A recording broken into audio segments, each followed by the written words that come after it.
please rise.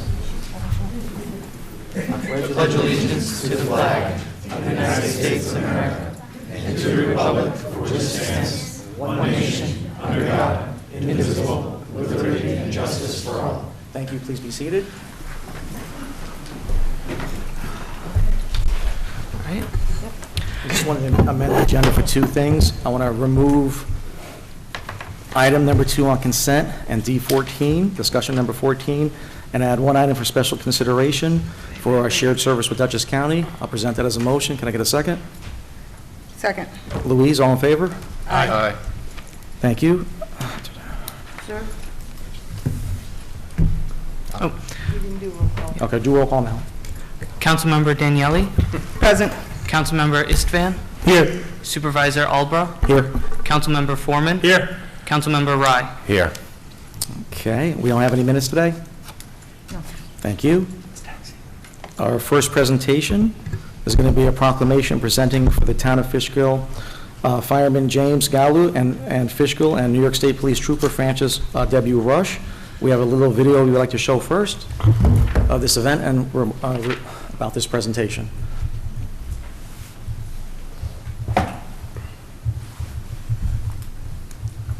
And New York State troopers being called a hero for rescuing a driver trapped underwater in a pond in Fishkill there in Dutchess County. Trooper Francis Rush's body camera recorded the emergency. He swims to the car and pulls the driver to the shore. After a few frightening moments, the initially unresponsive man coughs up a bunch of water and starts breathing again. State police say the driver survived. Outstanding. Yeah.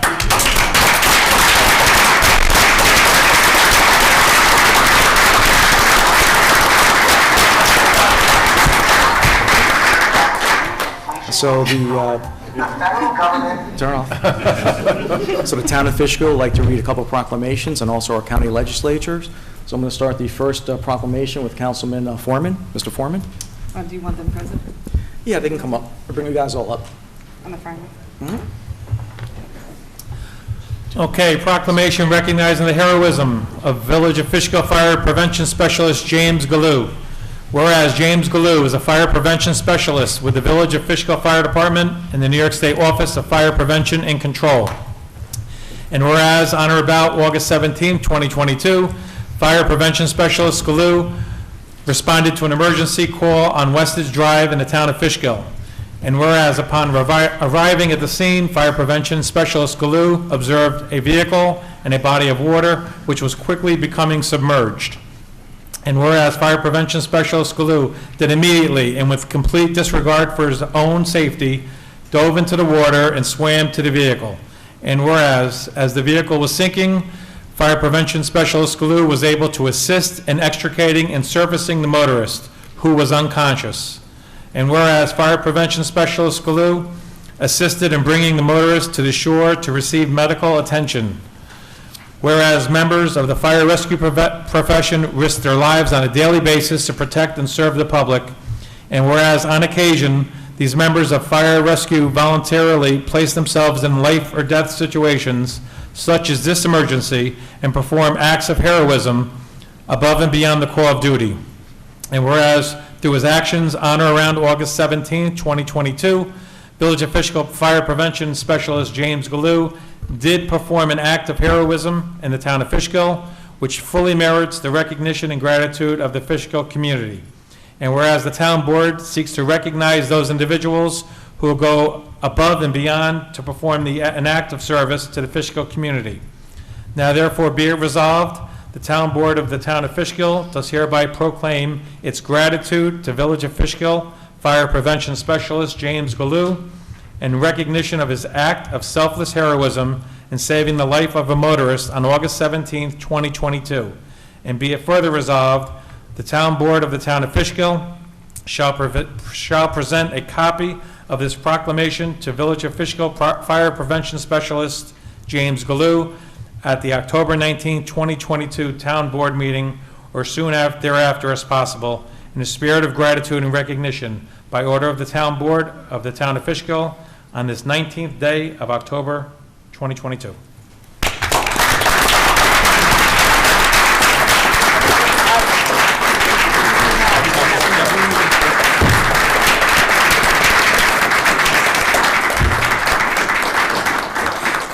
Councilwoman Daniele. This is going to sound very similar, but to someone different. This is a proclamation recognizing the heroism of the New York State Trooper Francis Rush, whereas Francis W. Rush is a state trooper with the New York State Police at Wappinger, and whereas on or about August 17th, 2022, Trooper Rush responded to an emergency call on Westridge Drive in the town of Fishkill, and whereas upon arriving at the scene, Trooper Rush observed a vehicle in a body of water which was quickly becoming submerged, and whereas Trooper Rush did immediately and without complete disregard for his own safety dive into the water and swam to the vehicle, and whereas as the vehicle was sinking, Trooper Rush was able to extricate and surface the motorist who was unconscious, and whereas Trooper Rush brought the motorist to the shore to receive medical attention, and whereas members of the law enforcement profession risk their lives on a daily basis to protect and serve the public, and whereas on occasion these members of law enforcement voluntarily place themselves in life or death situations such as this emergency and perform acts of heroism above and beyond the call of duty, and whereas through his actions on or around August 17, 2022, New York State Trooper Francis W. Rush did perform an act of heroism in the town of Fishkill, which fully merits the recognition and gratitude of the Fishkill community. And whereas the town board seeks to recognize those individuals who go above and beyond to perform an act of service to the Fishkill community. Now, therefore, be it resolved, the town board of the town of Fishkill does hereby proclaim its gratitude to New York State Trooper Francis W. Rush in recognition of his act of selfless heroism in saving the life of a motorist on August 17, 2022, and be it further resolved, the town board of the town of Fishkill shall present a copy of this proclamation to New York State Trooper Francis W. Rush at the October 19, 2022 town board meeting, or as soon thereafter as possible, in the spirit of gratitude and recognition, by order of the town board of the town of Fishkill on this 19th day of October 2022. There it is. We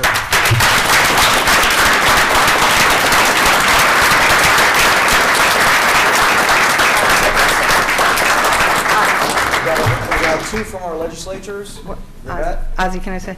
Yes. There was also another person named Anthony that was at the scene that did help save also, but we didn't know his last name and couldn't find him. So to the person out there named Anthony, we give our gratitude for your service also.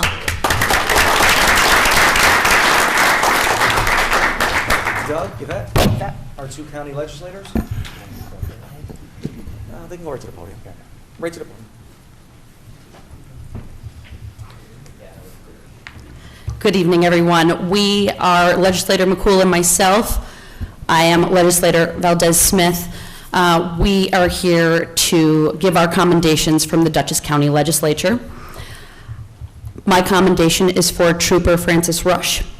Resolved that in light of his exemplary service, the Dutchess County Legislature does hereby extend its deepest gratitude and thanks to Trooper Francis Rush, and be it further resolved that Legislator McCool, Minority Leader Valdez-Smith, and Legislator Page, on behalf of all of the people of Dutchess County, do hereby commend and congratulate Trooper Francis Rush for his prompt, effective emergency response, and extends its most sincere appreciation for his efforts and dedication to Dutchess County residents.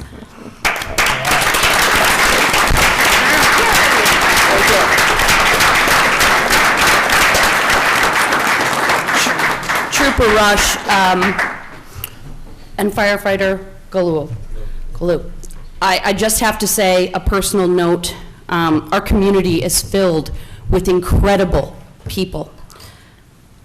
But tonight, the local heroes that are here exemplify the best of all of us. And because of that, I felt like I had to bring my 9-year-old son with me. Because of all of you, and he has watched that video multiple times, he is inspired to go into a career of law enforcement. So.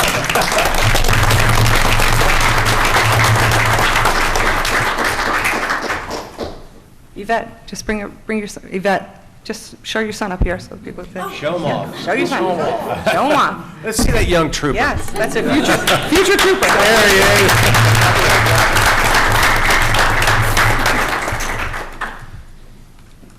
And for Firefighter Galoo, I'm proud to read the following resolution. Resolved that Legislator McCool, Minority Leader Valdez Smith, and Legislator Page, on behalf of all the people of Dutchess County, do hereby commend and congratulate firefighter James Galou for his prompt, effective emergency response, and extends its most sincere appreciation for his efforts and dedication to all Dutchess County residents. Hear, hear.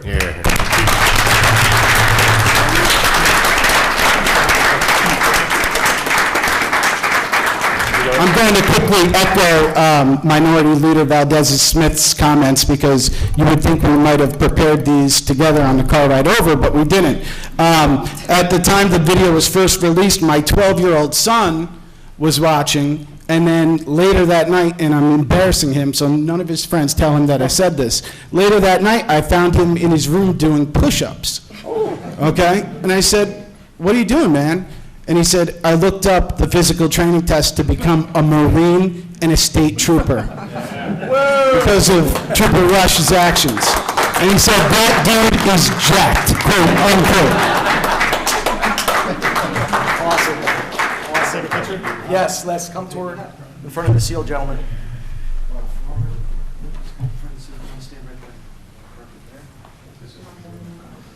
Yeah, the two in the center, in the center.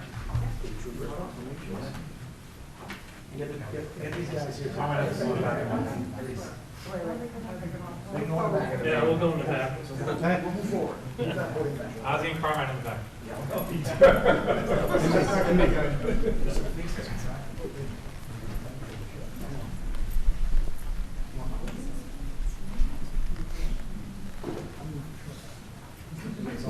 Yes, I can.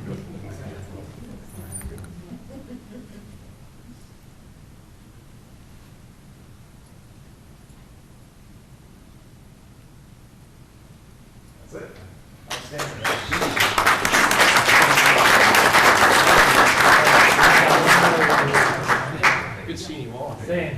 Good seeing you. Thank you, guys.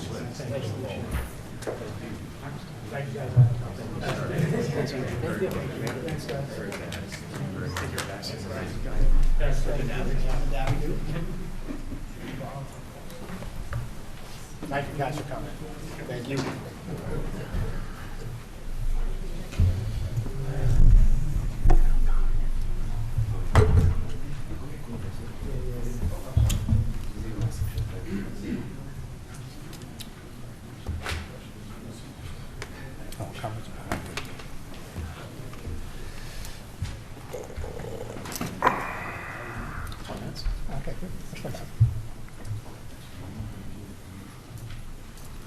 That was a real treat, wasn't it? All right, next up is the presentation for the Comprehensive Plan Update Committee presentation. Two maps. Okay, two maps? Sure. I got public comment after that.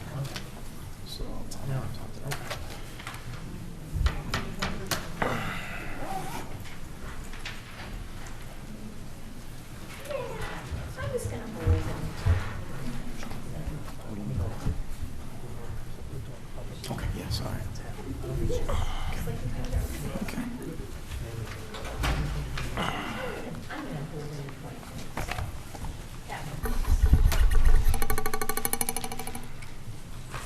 Okay, Liz, the floor is yours.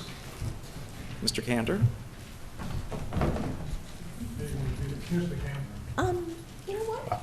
Maybe I'll talk a little bit and then I'll pick it up and point to it, maybe leave it on the chair for a bit, like that. So Liz, let the residents who don't know, give them like a Yes. quick follow of what we're doing. Okay. So good evening. My name is Liz Axelson. I'm the planning consultant, lucky enough to be working with the Comprehensive Plan Update Committee. I work for CPL, but I have the honor of working with these folks. I'm not even sure how many, I think there may originally be 17 or 18 committee members. They're all from the community, and they have jumped in with all of their feet to work on this. I'm just going to kind of walk you through a little bit of the process, and then we'll get into the meat of this plan as it's currently drafted. So the committee's first assignment was to take a look at the 2009 comprehensive plan, which is what's on the books right now for the town of Fishkill. And I started an outline to show kind of the bones of it, you know, the objectives and the goals and maybe some of the specifics. Just made an outline. And the committee started to discuss it. I started to add in some of the things that had been accomplished and tried to note things that hadn't yet been accomplished. And the committee immediately from the very first meeting, beginning in mid-September of 2021, was coming out with all kinds of great input and ideas right from the get-go. So every time I met with the committee, I went back and added all these ideas and comments to the outline to try to shape the priorities of the comprehensive plan update. Now, I just want to say what a comprehensive plan update is and what a comprehensive plan update is not. So the town has a comprehensive plan. Some things have been accomplished. There's no need at this time to go and do an entirely new comprehensive plan. A comprehensive plan update is intended to look, see what has been done, see what other things might be accomplished in the next sort of phase of the town's comprehensive planning. In this particular regard, what we now have, we have a draft. The latest draft we have is dated October 6th, and it includes commentary through the September 28th meeting. And that's the current draft. There are copies out there on the table if anybody wants to pick up a copy to take a look. It's going to change, but you can see how far the committee got. So I'm going to walk you through what the committee did next. So they started throwing out their ideas. I started adding text to the outline, looking into any issues that were of concern. And the committee, right away, the CPU committee wanted to do a survey. So we drafted up, I don't know, a couple pages for a survey questionnaire. And then it got boiled down to a one-pager at some point. And then the committee worked on it for a few months. I think they worked on it from November through March, so November 2021 through March, really getting into what were the questions they wanted to ask, how did they want to ask the questions, what was the feedback they needed from the town. So in mid-March of 2022, the committee was eventually satisfied with the draft and finalized survey questionnaire. And so they gave me the green light to go ahead and put it on the SurveyMonkey platform and also to create paper copies. And so we launched the survey platform, I want to say March 20-something of 2022. And we sent out a flyer that had, what's that thing called? The little thing you can scan, a QR code on it so that people could just look at the flyer, hold their phone up. Somebody had to show me how to do this. I'm just old enough that I needed help with that. And they could go right to SurveyMonkey and start filling out and giving us responses. And then in addition to that, the committee really took it upon themselves to do a few things. One, we talked immediately about how do we notify people about this survey questionnaire.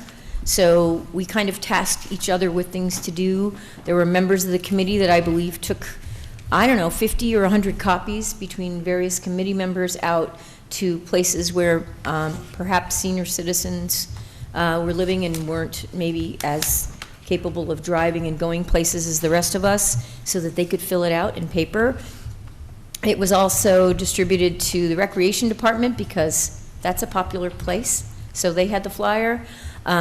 We sought out the library to post it on their website and talk about it, and also the fire departments, and I know there were other groups. Anyway, end result is we got 316 responses on the electronic format. In other words, 316 responses on SurveyMonkey, and that's been tabulated. There's a copy out in the lobby of the tabulated item, and we hope to put the SurveyMonkey results on the Town Comprehensive Plan Update Committee's webpage. We have some new documents on the webpage on the town website. And then we also received 37 paper responses. So that ran from mid-March through mid-May, almost 6 weeks, maybe closer to 7.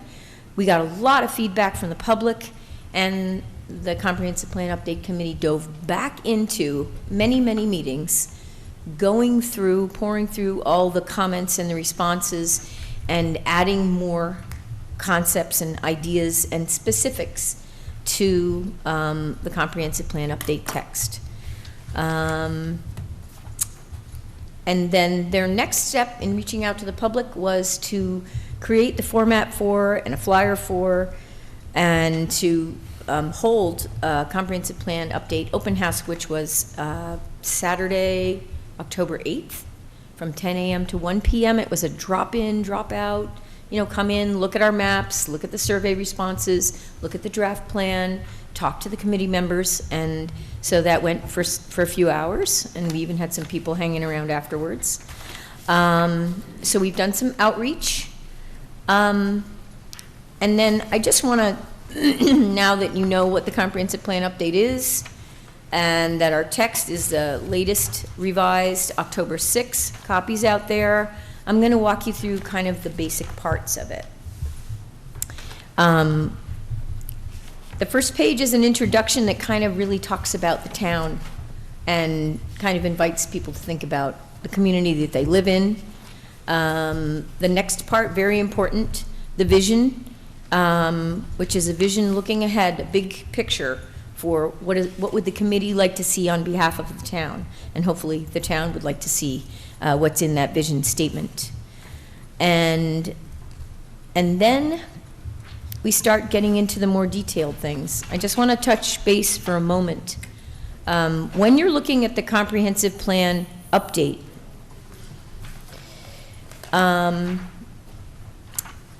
you're going to see, once you get past the survey results, which are pretty amazing, you're going to see a section beginning on page 11. The big header is goals, objectives, and strategies. And some of these items, as I mentioned before, are from the 2009 plan. But if you're holding those two documents side by side, you're going to see a big change. So for example, as a result of all the input we got from the committee, knowing the community very well, and also from the survey responses, that the order of the big topics has changed. So I'm just going to give you a quick run through. One of the biggest priorities, it's a goal, connect people and places. The next big goal, general goal, is to promote good design of the built environment.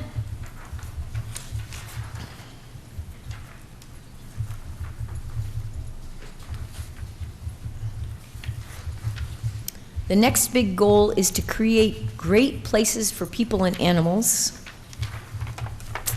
Goal D, ensure economic and social diversity. E, conserve critical lands. F, preserve special significant environmental resources. And then getting towards the end, emphasize scenic and historic stewardship. I, create and enhance gateways.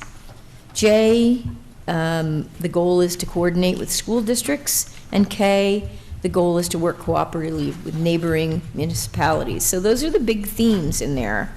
And what you're going to see when you go to each section, we tried to be very, very specific in this comprehensive plan. So for example, if I'm on page 11, I'm looking at goals, objectives, and strategies. And it's A, the goal is to connect people and places. You end up with several, let's see, 7 pages just talking about that. There is a section, this is in response to the community's concerns about traffic and also about the lack of pedestrian amenities.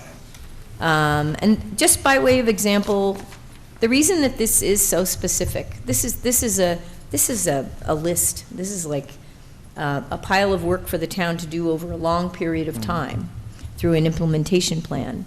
But the one thing that I've learned working with communities, trying to get grant funding or figure out what they need to put in their budget, is that it's important to have specific objectives and strategies stated in an adopted comprehensive plan or comprehensive plan update, so that when you go to pursue funding, you have documents that have been adopted by the town's council that specifically say what needs to be done. So, And if we don't have that in there, it'll get denied. it's not that you get denied, it's just that you miss those points that would get you to the top of the list to get the funding instead of somebody else. Very good. So, I know there are different ways of doing comprehensive planning.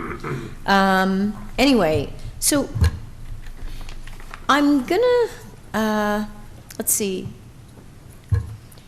I'm gonna try to incorporate the committee to come up and speak, if Sure. that's okay with the town board. 'Cause Absolutely. they made this plan. And so the first goal is connect people and places, and I think Fred would like to have a few things to say about it. Hello, my name is Fred Cantor. I tell you, we've been meeting quite often, lots of meetings. And when we did the survey, even amongst ourselves, we said, what is the number one problem we have in the town of Fishkill? And it was traffic. It was also, how do I get from point A to point B and not get killed or get run over? All right? And so if you notice, that is the number one topic, because it's the first one we have. And we came up with 7 objectives, all right? Traffic itself at the major intersections, all right? Now, traffic is all relative, but majority of people felt that that was a real problem, all right? Not having sidewalks to walk on, not having bike paths to ride on without getting in trouble in some form, all right? We considered all the different realms that we have here in Fishkill, and one of them that we see as a probable solution to a lot of our problems is the potential rail trail that goes from Beacon, from Beacon, and it crosses all the way over, all right, and goes right through Fishkill, all right? It connects 3 parks, all right? 2 of them, all right? One of them is Doug Phillips, one is Van Pelt, and the third one is the village, all right, which is Sarah Taylor. Sarah Taylor Park, yes, I know, yes, it's Sarah Taylor Park, all right? It also connects some other land that town of Fishkill owns, all right? That also is adjacent to the park. And we thought that would be a great way for people to get around on a walkway and a bike trail and whatever else the town would like to see it as, all right? But we'd like to have it in the plan, so if we can go out and get grants and get together with the city of Beacon, the village of Fishkill, and the town of East Fishkill, and see if we can connect the rail trail, all right, all the way out until connects to the other rail trails that have already been established. All right? We also looked into putting sidewalks wherever we could, so people could be able to walk to and from.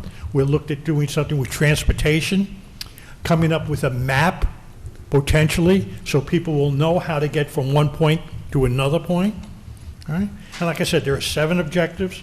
You can all read them yourself, all right? And we're going to go on from there. I'm going to pass it on to my other fellow Cantor, spelled the other way, and he's going to take you through Part B. Thanks, Fred. Yes, I usually refer to Fred as the other Mr. Cantor, so... Got you today. You know, it's all relative. Actually, before I get into Goal B, I wanted to just get a little bit more into the survey results, because the survey, I think we all found quite interesting, and really everything else in the plan stems from the survey that really was very well responded to, and people, I think, were very excited about the fact that we had a survey like that. Well, so I'm breaking this into problems and areas of concern in the town, strengths and what people like in the town, and then suggestions and opportunities coming directly from the residents of the town. Fred already talked about some of the problems and areas. The traffic, of course, the number one problem. Too much development, not a surprise. Too many unsightly, underutilized, or abandoned buildings or sites. People also very concerned about loss of open space and natural areas. Well, what did people like? They liked town parks and recreation programs. That was like one of the number one things that we heard. They like the remaining open space and natural areas in the town. People like community events, which there are already a good number of and very interesting ones, but they'd like to see even more. And they liked the historical importance of the town and historic sites in the town. And then, of course, I think this goes without saying, almost everybody mentioned that they like the village character, the historic character of the businesses, the restaurants that you find in the village. And really one thing, you know, that came clear in the plan and in the survey was that the village really is an integral part of the town of Fishkill. It's hard to separate the two, even though the governments are separate. And then suggestions and opportunities. Fred mentioned sidewalks and the rail trail. An important one was redevelopment of abandoned and underutilized buildings and sites. People also would like to encourage small shops and businesses in the town.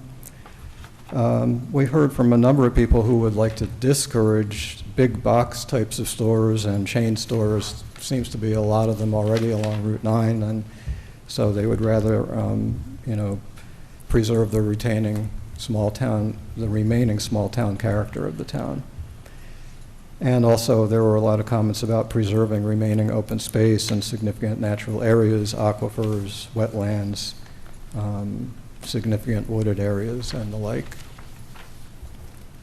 So that's the survey, and again, really a lot of the goals and objectives in the plan are very much related to the comments that we got in the survey. The goal B is the one I wanted to talk very briefly about. Really deals with good design of the built environment, land use, and the like. And from really carrying over from the 2009 plan, there were already a number of goals and objectives that dealt with things like encourage compact mixed-use development in appropriate locations, encourage walkable neighborhoods, and encourage use of public transit. And then the town recently has adopted new design guidelines that are actually in the town of Fishkill Code. And so one of the important points that we want to emphasize is utilizing the newly adopted design guidelines to enhance the built environment. So one thing we did was we conducted a large parcel analysis of vacant or underutilized parcels. There were 27 such parcels over 25 acres in size were looked at. And that was really to get an idea of the remaining development potential in the town. Of course, there are a number of smaller parcels that also can contribute to future development, but these larger parcels seem to have the greatest potential. And so we did that analysis and came up with some findings and recommendations that the plan is going to highlight. So again, one of the keys is focused development to the extent practical on abandoned or obsolete sites where development has already occurred. Interestingly, the analysis also indicates somewhat of an imbalance between parcels available for housing versus parcels available for commercial or industrial development. And there's really quite a large amount of potential for commercial or industrial development, not so much for housing remaining. Several of the large abandoned or underutilized parcels currently actually have development proposals that are either recently approved or before the planning board. Examples are the former Duchess Mall site and the former Chelsea Industrial Park site. Future development potential also exists on several active quarries and mines when their useful life is over. Reclamation of those sites could result in potential for housing, recreational use, wetland or wildlife habitat restoration, and other things. Well, based on the large parcel analysis, the plan update suggests that the town board look at existing zoning on some of these sites and consider the possibility of rezoning or zoning amendments, and to evaluate whether uses or densities are appropriate based on the comprehensive plan update goals and objectives. So of course that'll be up to the town board, but the plan will have some specific recommendations on that. Also, I think very important, the large parcel analysis kind of highlighted the fact that there are some very large, significant open space parcels in the town, and some of them have very significant natural features, scenic views, or educational resources such as Stony Hill Educational Environmental Center, the Hudson Highlands State Park Preserve, and others. So a key recommendation of the plan update is that we think the town board could consider the adoption of a new, we call it a conservation zoning district, very similar to the recommendation in the 2009 plan for a recreation zoning district, but this would be a little bit more focused on open space preservation. And even though some of these parcels are already owned by the state, there are things that could happen in the future if we don't have some special considerations to address them. And so a new conservation zoning district could be adopted by the town board. It could be rezoned on some of these sites that we're recommending in the plan. And such a zone could allow all the types of uses that are currently in place on those sites, but would limit the future densities and types of future uses that you might, that the current zoning might allow on those sites. One last little mention of gateways. That's actually in goal I on page 37, but I just wanted to highlight, it's kind of very much related to the land use issues. And the goal there is create and enhance gateways that welcome visitors to our town and define Fishkill as a quality community. And I think that's especially important. CPL consultants under the direction of Liz prepared a map of important gateways to the town, so take a look at that. And some of them include Route 9 entering the town from both north and south, Route 9D entering again from both north and south, and particular of interest, I think, is the site of the Daniel Nimham statue at the Arrowhead intersection at routes 52 and 82. So I think that's about all I have for tonight. Do we have anyone else who's going to come up, Liz? Okay, well, shall I turn it back over to you and you can close it out? Thanks. So Liz, how long you've been working? Thank you, Jonathan. Liz, you've been working for the town for 3 years on a lot of changes for the town of Fishkill. Can you let everybody watching or here tonight know what we've done in the last 2 years? Yes. Up to this point?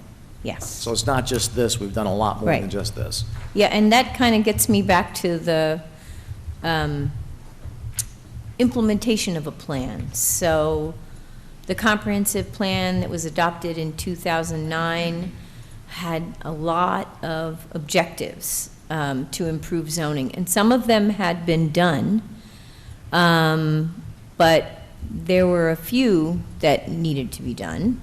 I know that we had a pretty good laundry list from the folks that had been using the zoning and the subdivision regulations about areas in the code that didn't work as well as they might have. And so we did a big set of those, and it's good to make those adjustments, make those laws work better for the people that are regulated by them and the people that are implementing those and regulating projects. But the other two big ones were, we created a historic resources map. It's out there in the little gallery. And the town board considered a couple sample historic resource regulation samples from other communities, and we ended up crafting historic, I can't remember the title of the regulations. It's historic and cultural regulations that are adopted into the zoning, and the text of that actually tells what types of resources, historical, archaeological, cultural, would be subject to those regulations and how to find that out. The map is just to show the resources, it's not a regulatory map. So the other objective that had been in the comprehensive plan of 2009, other than the aquifer protection, was other than the historic resources protection, was aquifer protection. So we worked with a hydrogeologist at CPL and our cartographer, put together a map, and also showed the town board a couple of sample regulations for regulating development in or near aquifers. And we came up with a draft set of regulations that were adopted, and just, and those were adopted in 2021. Yep. Right. So those were the two biggies. And the important thing I think that's going on now, we have an objective in the draft about fully complying with the DWSP2, the drinking water, I don't know the rest of it, but it has to do with... Protection Program. Thank you. Drinking Water Source Protection Program. I'm familiar with it because I had started working with the consultants that were doing that for the town. So we have an objective to fully comply with that, and that will be another thing that will be important to implement.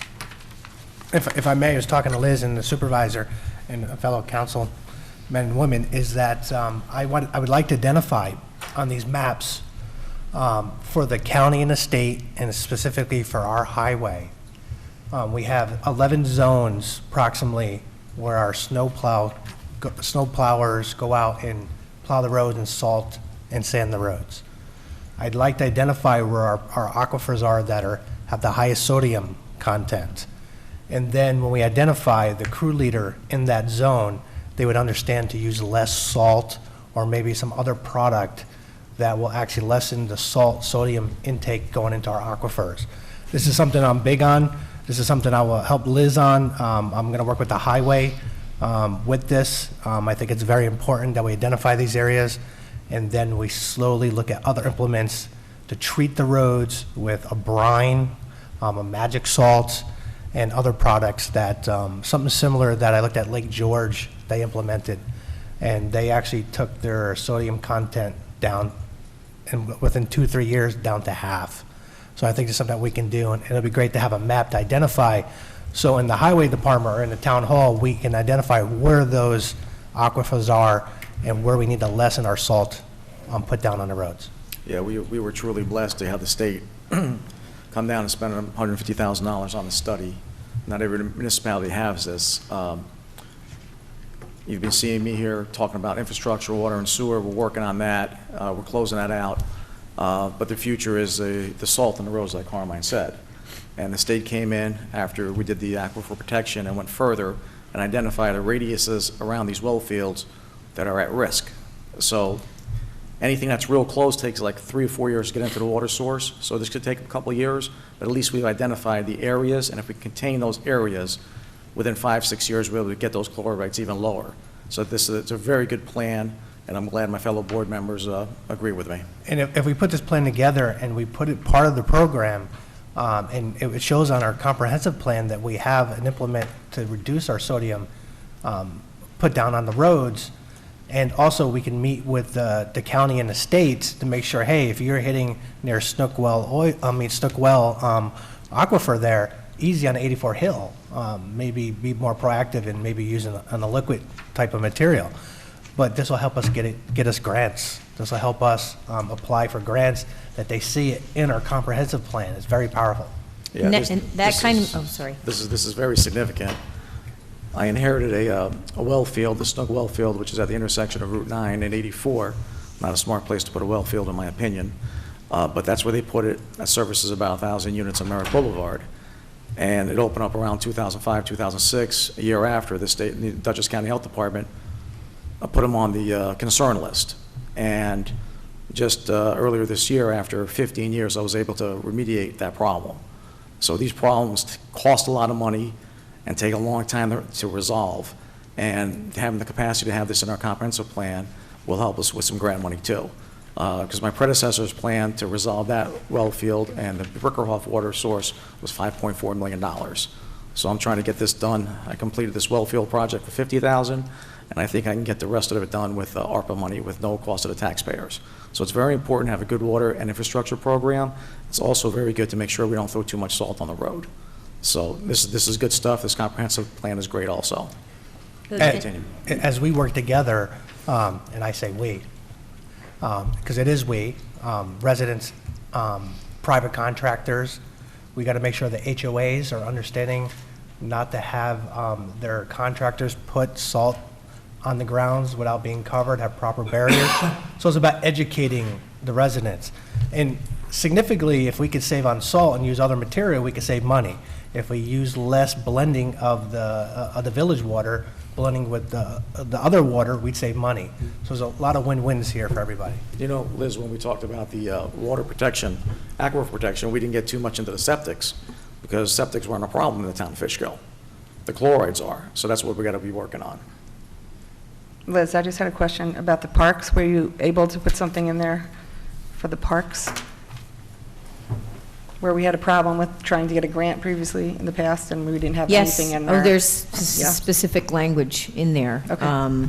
There's specific language about the one park that was of concern. I think it's a sensory, Yeah, Yes. yes, but in general. the more specific language we can get, for example, if there are specific concerns about specific parks, the more language we can put in terms of specific strategies, Okay. what are the things you need to do, just like this DWSP2. We put some general language to fully comply with that, but what are the specific measures? So we need those, if we can, at some point before the plan is adopted, so that you have specific measures in here for what are the objectives and goals and strategies that are coming out of the DWSP2.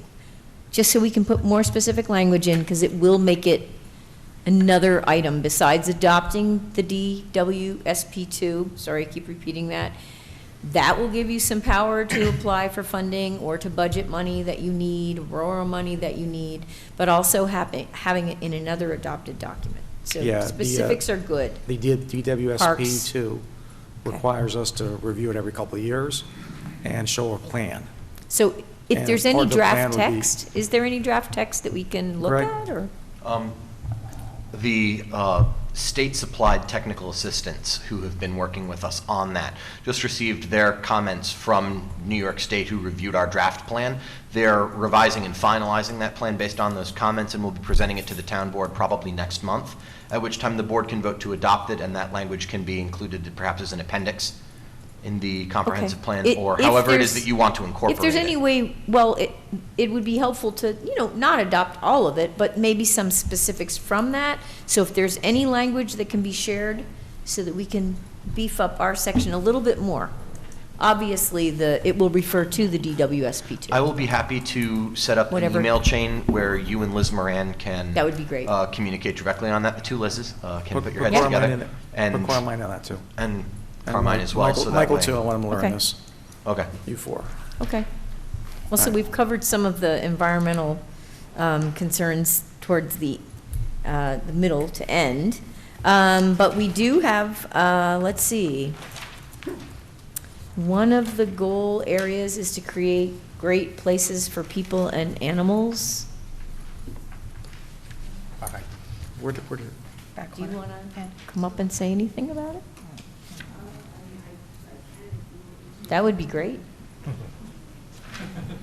bring the cast to Carmine's house. What page was that, Liz? That is on, wait a minute. 28?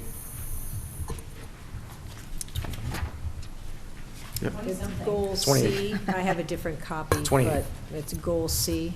Yes, that's it. Page 20. A packet number 30, Page yeah. 28 in the big plan. Okay, go ahead, sorry. our Sure. agenda package. So it's been a really interesting and fun experience being on the Comprehensive Plan Update Committee, getting to know other people that I don't know in the town. That's been nice. So as was stated before, much of the concern with people, I mean, traffic, everybody knows that, but also green spaces, preserving spaces, connecting these spaces so that people can move safely around town without, as Fred put it, getting themselves killed. So, but another component of that, as we're talking about aquifers and green space, we are also talking about wildlife habitat. So we've included wildlife habitat in the comprehensive plan, which again, when you're talking about grants, having that specific language in the comprehensive plan will help when we go to get different monies for different activities and goals that we might have. So recreational facilities, that was one thing, and I had commented that in my neighborhood, I live in between a park and an apartment complex, and it is really great. I mean, there's nothing more joyful than hearing kids laughing, right? So, and I also have the pleasure of living near a school and the playground. But I see a lot of teenagers walking through, getting to the park with their basketballs, and that's been very nice also to see that they're safely walking. Our neighborhood is really safe, and lots of people walking through it. So that was something that we really wanted to include. There's a lot of activities for young children, there's activities for adults, but then that middle range of child, they're still children, really to include them in various parks. I mean, we had even entertained an idea of a skate park. So that was something that we can look into for grant money as well. Designing neighborhoods with streets that are vital public spaces and safe for pedestrians and cyclists. I mean, again, you're going to see that throughout this comprehensive plan. People are very concerned with how are residents going to get around town safely. And so the inclusion of sidewalks on some of the more busier thoroughfares was something that, again, you'll be seeing throughout. So engaging the community in planning, funding, developing, and maintaining parks, always good to get public input. One of the things that we also want to look at is to examine the provisions of the codes, including Chapter 58 for dogs, waterfowl, and other animals. Again, going back to green spaces and, including wildlife habitat with that, but also, what is now considered for a lot of people companion animals. So you're talking about dogs, cats, chickens even. So there's a growing, I guess, outlook on what people consider companion animals. So that's something that we want to kind of look through and consider. And again, create a map with trails, sidewalks, bike lanes, and just, adding more spaces where people can gather and gather safely. And I think that's it. Okay, Liz. I missed something. Thank you. Thank you. Thank you, Ann. Okay, Liz. Yeah, thank you, Ann. And I think probably if you looked on that page 28, you see the list I see it. Thank you. of all the different Yeah. parks. And, okay, so I'm going to touch on a few other concerns. Ensuring economic and social diversity, that begins, wait a minute. I'm looking at two different documents. It must be page 30 of the plan. And a lot of this has to do with trying to accommodate housing needs of different groups in the community. So early in the committee's work, I grabbed the zoning map, put it up on my screen, and I have this great program at work that allows me to write on maps, which is kind of fun, and save it for the committee. And my intention was to look at all the multifamily zoning districts, because there are a lot of RMF3 and RMF5 zoning districts in the town existing. So in other words, I'm pretty sure that's 3 dwelling units per acre and 5 dwelling units per acre. Those are those zoning densities. So I looked just to see, well, these are all zoned, there should be some potential here. And then I went on to aerial mapping and saw that they were almost all developed.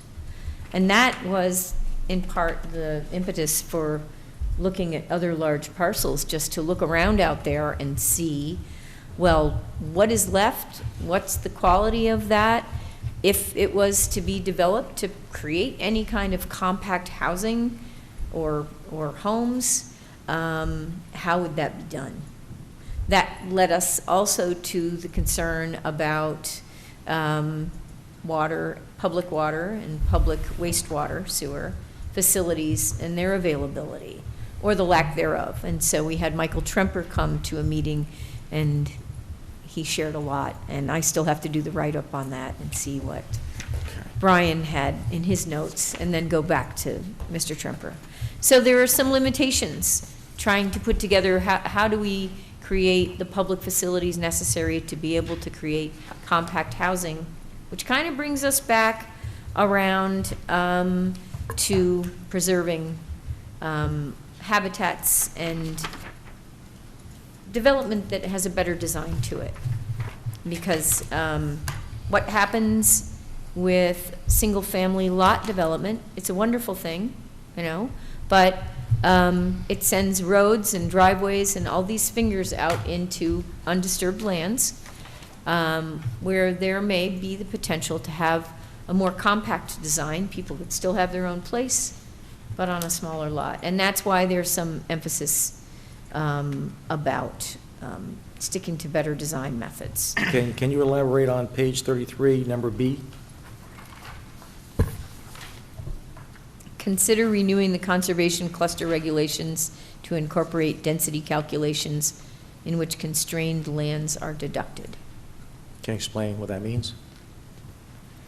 I guess it would be sort of revisiting whatever your conservation cluster regulations are to see whether or not they're properly deducting land that really isn't great for building. So we're not doing this to let the developers build more homes, correct? No. Exactly. No, it's to try to be realistic about what is developable land. This isn't about, and it isn't about preventing development, it's about putting it in the right spot or designing it so it's using the best aspects of a site rather than, say, drilling into rock or creeping into what probably should be a buffer of a wetland. And I just want to say that wetlands are your flood prevention elements throughout your town. So that it's not just protecting wetlands isn't just about, you know, they're wetlands and there's frogs and beavers and stuff there. It's also about, you know, keeping things under control as far as floods and stormwater and having nice environment. So, and now I'm kind of getting to the point where I'm wondering if there's a topic that hasn't been covered one way or another in our outline.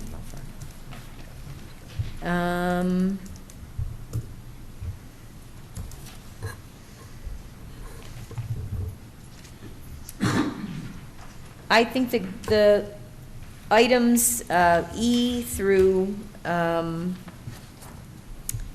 G are all kind of related and have to do with better design development and trying to really identify and preserve any kind of environmental resources, wetlands, etc. And we do have a map that's part of the comprehensive plan that identifies federal, state, wetlands, and floodplains. We also have the aquifer map.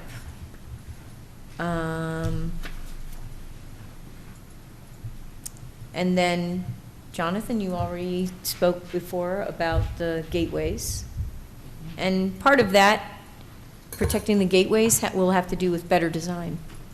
So I think the big chunks that remain to be added to this plan have to do with doing a little write-up about public water and public wastewater facilities, and adding an implementation plan, which will give you a timeline for when do we accomplish these objectives. So, Mr. Gallo, what do you talk, do we have to do a secret with this? Yes. We do? Yes. It's an update, not a whole new plan. So even with an update, we have to do it? Yes. Okay. So when should we, and we have to do a public hearing to accept it? Yes. When should we time that? Well, you're going to have to make a determination as to whether you want to, as far as your secret review goes, work toward a negative declaration or make a positive declaration and go through, we discussed possibly a generic environmental impact statement. The negative declaration is done much more quickly.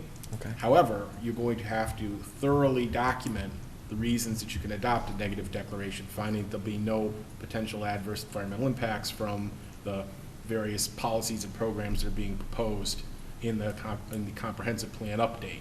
So we're going to need to see if that's feasible or not. Okay. And I'll be talking with Liz about that, and we'll get back to you with a memo on it. Okay. If you wind up doing a GEIS, which certainly from a legal standpoint makes the adoption of the comprehensive plan much less subject to a legal challenge if someone didn't like what was in it and decided they were going to bring a lawsuit based on it. You'd have to go through a scoping session, preparation of the GEIS, and it's a public hearing on that as well. Okay. In addition to a public hearing on the comp plan. So, yes, SEQR is a little bit up in the air right now, but we'll focus on that and get back to you. Okay. And if I could just chime in, I think Mr. Gaba and I had a conversation like this, and I think the committee at our recent meeting had a conversation, kind of worrying out loud, is the generic EIS process going to hold us up? Well, there are steps that the town board and the committee would have to go through. It really would be the town board. But what I pointed out to the committee at that meeting is that I would really have to write similar amounts of text to describe what will the plan do in terms of the environment and what it won't do. And so, doing an expanded EAF doesn't necessarily save any time versus just going ahead and putting together a scoping outline and a generic EIS. So I just want to put that out there, and, we will have a conversation. If we can do it, in a more compact and quick way, that would be great, but I have to defer to Mr. Gaba and his guidance about this. Okay. We will provide a memo to you, working with Liz, to advise you as to what we think your options are and what our recommendation is in regard to SEQR review. We're not there yet. Okay. Thank you very much. All right, is that it? You're done? Yes. With the presentation? I think so, and thank you for listening to us, and And thank you onward very and much for all upward. your time. We have some Yeah, thank you volunteers. all. We have some volunteers, Mr. Cantor, this young lady here, the other Mr. Cantor, another 10 people that are on this committee. We thank them very much. You're volunteering to do this, and it takes a lot of work and effort. This is over a year right now doing this thing, so. Not done yet. Not done yet. Not done yet. Getting there, though. My man over there, too, thank you for being on it. Can we pause and just give recognition Yeah. to the unfortunate passing of Why don't you guys Dan all stand up, whoever's on the Dan committee. Ricci? Do you, Whoever's on the committee. a gentleman that was on the committee, Liz. Missoula? I just- Thank you all. Yeah, thank you all. Can you tell everyone, I just want the family of Dan who passed away to understand that we appreciate his service. We just understood this recently. I don't think the committee knew that he had passed away in August, and that was very unfortunate, and we extend our condolences to the family, very much so, and we appreciate his service to the town. Thank you, Brian. All right, next up will be do we have any new town employees here? Mr. Lucy? Who else? Just Mr. Lucy? He just left. I think so. Yeah. Just tell us who you... Supervisor, town board members. My name is Doug Lucy, and I applied for the job of court assistant. Just a little bit about myself. I'm a lifelong member of town of East Fishkill. I have 27 years of police force experience. I retired with the rank of lieutenant from the town of East Fishkill Department. And my wife told me I need to get a job, and this job kind of seems like it would fit me perfectly. I've had experience in the past as being a court officer for a couple of years, so I think I'd fit right in. And you live in Fishkill, not East Fishkill? That's correct. Yes. Awesome. Yeah. Any questions? Cool. No. Highly Welcome. qualified? We're good? Oh, good. Thank you for coming. Thank you for your consideration. Thank you very much. Good night. Good night. Great night. I think you might. Call you later. Yeah, he left. We had one more person who left. He was here. That's okay. Yeah. Next. Oh, what job did we give you? What job do you have? How do you know that's next? Can I say something? Absolutely. So next up is privilege of the floor for general town items. Mr. Beister, you may speak. Anything related to the town of Fishkill? Does anybody speaking tonight, just give us your name and where you're from. My name is Martin Beister. I live on Highview Road, and I'm here to speak about, first of all, the comprehensive plan. I just happened to be fortunate to be here, but I got a notice recently that you appointed a town historian, and I hear nothing about in the comprehensive plan that would kind of tie the historian into that plan. I don't even, it would seem like there should be a chapter about the history of the of Fishkill. And also the fact that Fishkill is not only doesn't stand alone, you know, recognize the village is also a historical spot, but if you really put together all the historical spots for the Revolutionary War itself, I think it would show a good opportunity to use those sites, combine them, put them together as a tourist attraction that could bring economy into this community. And so that's my comment on the what I just heard. I'm here because I'm a bit concerned about the resolution that you put out in regard to the Continental Commons. In the resolution or the court's decree, she mentioned a record rife with public opposition. And apparently the court was itself a bit surprised not to find evidence contrary to the public interest. Well, what is the public interest, especially at any place? But in particular, I'm interested in, I want to speak to the public interest in Continental Commons. I worked on that for about 15 years. It says that while the record is rife with public opposition to the project in general, there is no evidence that the approval of the water and sewer extensions would be contrary to the public interest. What is the public interest? My public interest in the Continental Commons, and a lot of people, we appeared before the planning board. The interest in Continental Commons, or actually the Fishkill Supply Depot, started back when Touchdown first came, back in 1998. And it goes back into January of 1974. It was recognized as a supply depot for historical and archaeological resources. And basically, even in the Chazen Company's proposed gasoline filling station in Mart, Touchdown Development Corporation, they even say this: according to the United States Department of Interior National Park Service, National Register of Historic Places nomination form, the archaeological significance of this project is based solely on the potential for recovery of underground resources. Well, all right, Mr. Broccoli, people oppose what he's going to put on it. We could start and just have an empty field that might be the appropriate thing for the gateway on the plan, but Mr. Broccoli is going to build Continental Commons, okay? Well, is there anything left? Well, we raised the question about the public raised the question about the burial site. It hadn't been discovered, okay? They went ahead and did the town approved the fact that there would be an examination, archaeological study, and after all these years of guessing where there was a burial ground, they finally discovered there is a burial ground about a half an acre in the northeast corner of Van Wyck Lake Road and Route 9. And basically, Mr. Broccoli has said, I'll preserve it. Okay, sure. Well, I hope he does.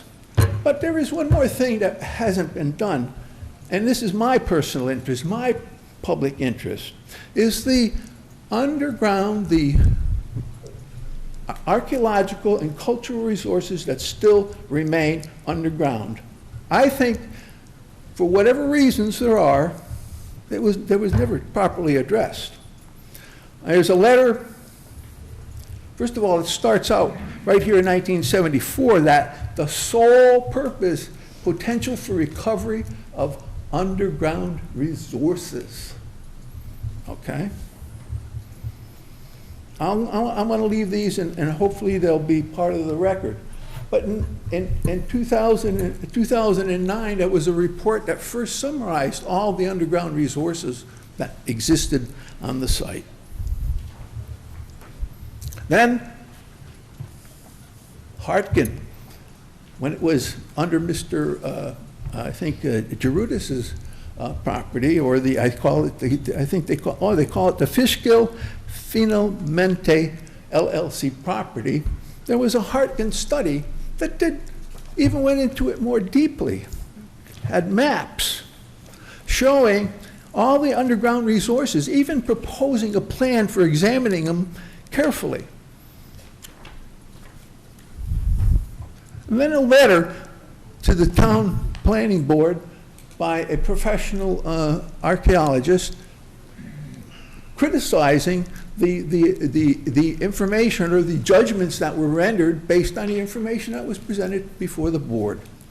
I'm here to say that well, all right, Mr. Broccoli's going to build his building. Maybe we'll get the burial site as some kind of a park or something.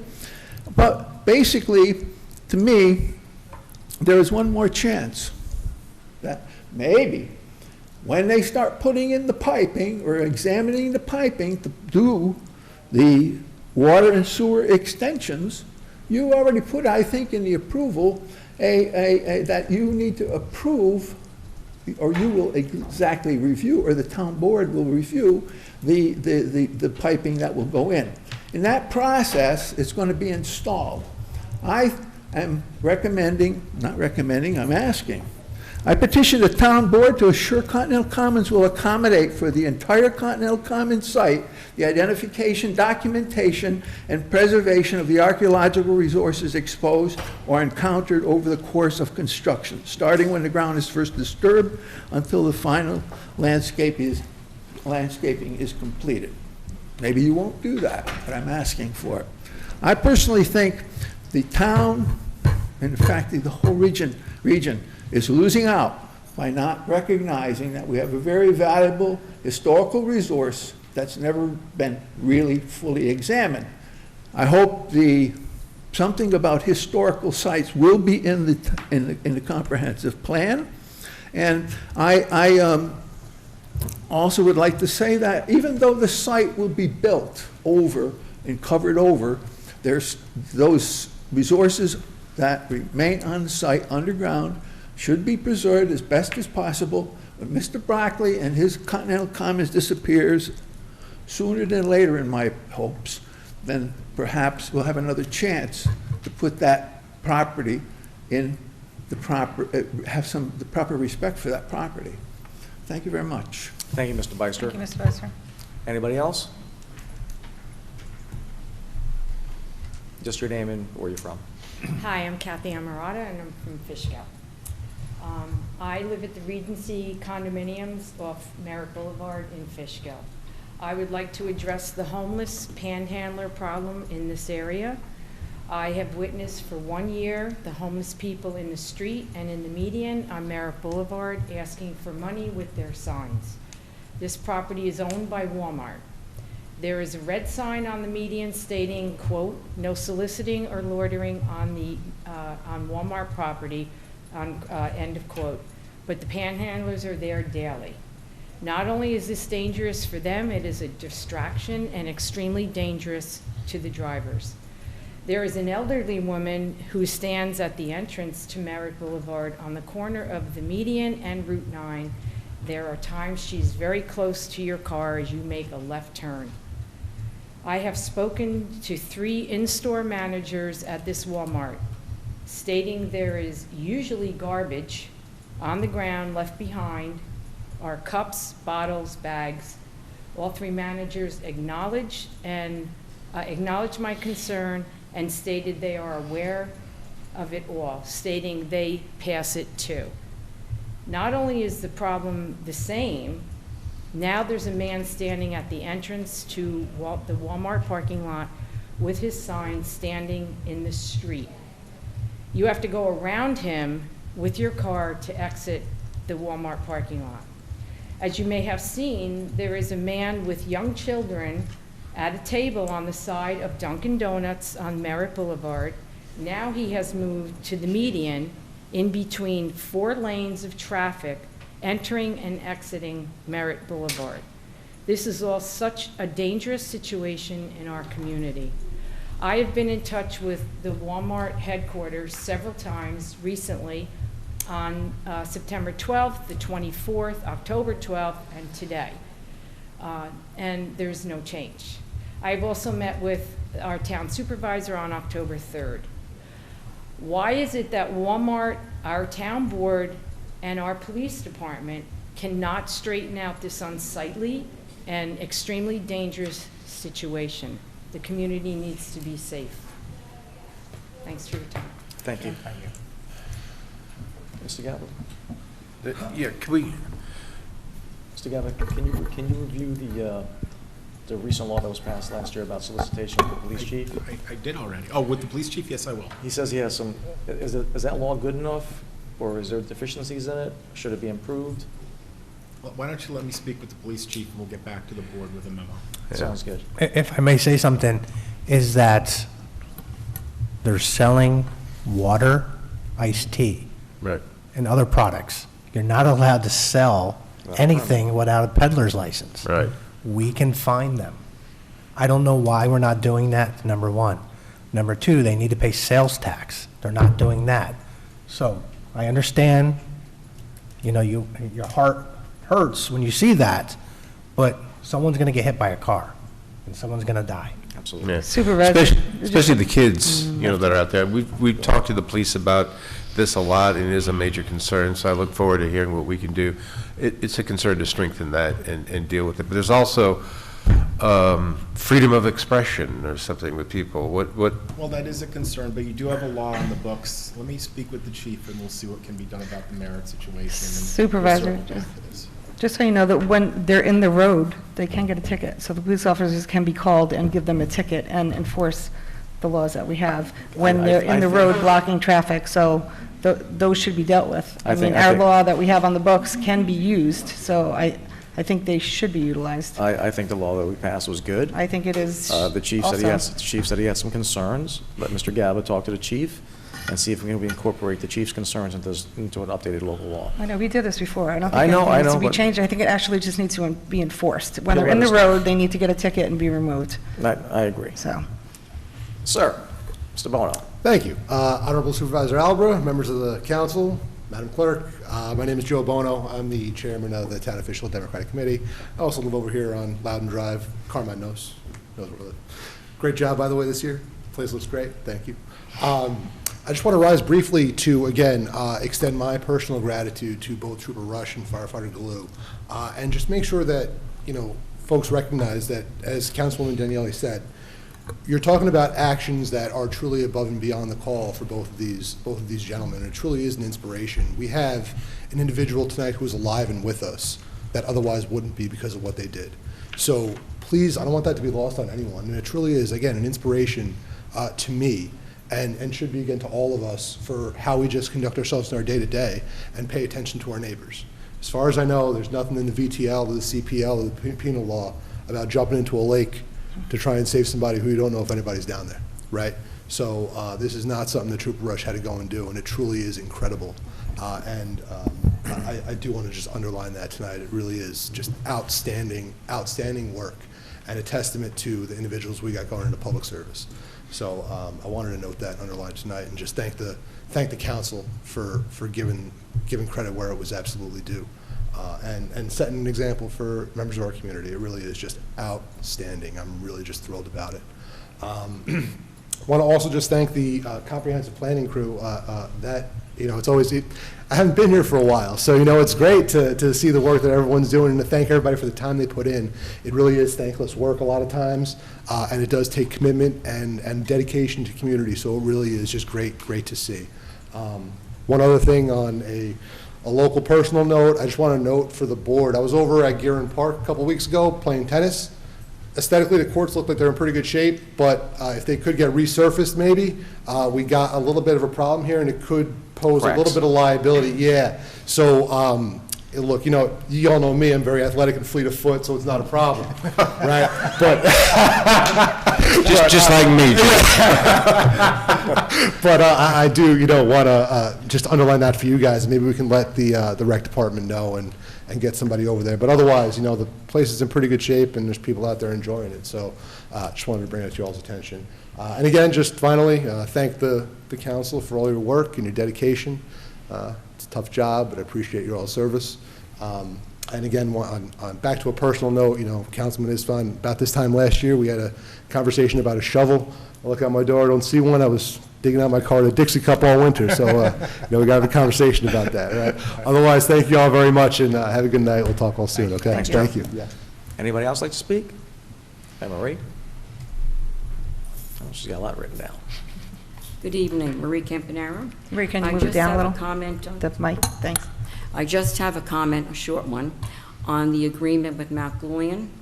I really feel that the cost of the snow and ice removal far exceeds the benefits that we're going to get by usage of those facilities. I mean, I know we had it before, we used it once that I'm aware of. Now this time, even if we use it 2 or 3 times, even 4, 5 months of bad weather, even 1 snow removal a month. Snow removal and ice removal is very expensive, costing the town. So I really feel that we will not have much of a benefit out of that agreement. Thank you. Thank you, Marie. Anybody else? Sir? Name and where you're from. Hi, good evening. My name is Keith Riley. I'm from East Fishkill, New York, and I'm co-president of the Friends of the Fishkill Supply Depot.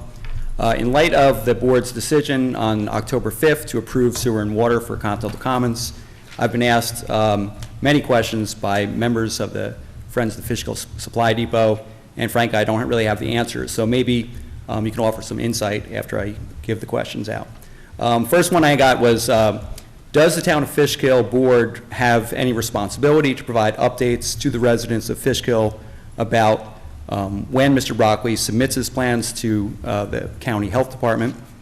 My second one is, will the residents be able to see these plans prior to the construction of the pipes that have been approved? My third one is there a timeline that Mr. Broccoli must follow for submission of the plans and for the start of construction of sewer and water for your approval to remain valid? My last question is for Board Member Estevan regarding a quote in the September 27th Mid-Hudson News. You're quoted as saying, "I'm hopeful that we as a town can work with the developer to come to a solution that appeals to everyone," end quote. My question is, can you elaborate on your plan to work with the developer, and do you see yourself sort of providing the town with updates about your ways to accommodate the needs of everybody and hopefully work for a solution as you put in the paper? So in conclusion, the Friends of Fishkill Supply Depot remains optimistic that as long as the site remains undeveloped, that perhaps the developer can be convinced, either by the Friends or the community or yourself, that his plan is really a folly, and we would hope that he could come to his senses and work with us to save the Fishkill Supply Depot. All right, thank you. Just what was your first, start from the beginning, what are your initial questions? The first one? Yeah. Oh, sure. The first one I have is, Does the town of Fishkill board have any responsibility to provide updates to the residents of Fishkill about when Mr. Broccoli submits his plans to the county, or is it just up to the county? We notified the residents of the situation in our last eGov, so they're up to date. I believe this is going to go to the planning board next, so I would watch the Town of Fishkill website and the planning board. Okay. So there's going to have to be a submittal to the planning board for some other items, so that would be your best bet to be updated on that. Okay, now, does that get, should I also watch the county board meetings, or is that just goes Just through only you? be right now, the only other place this will go before would be the planning board. Okay. So I would watch the planning board meetings. All right, and then, like, when he does submit those plans, does it come back to, like, the video where we can see those plans, or is it just? It would be on the town's website. Town's website, okay. And, again, if, let's say, he waits 5 years for interest rates to get lower, or whatever his plans are, is that remains valid as long as? As long it's as been he approved? keeps the permit valid, it'll stay open. Okay, so he just has to update that every, is it like a year, or just whatever it is? I really don't know. Okay. All right, Board Master Esteban, anything for you in terms of the updates? or- I'll answer that. Sure. My thing is, I was hoping that Mr. Broccoli would work with you guys to save that part of the burial ground and recognize that, make a memorial, make it something that would work and be beneficial to the town. We have our 250-year anniversary coming up. It'll be a great location.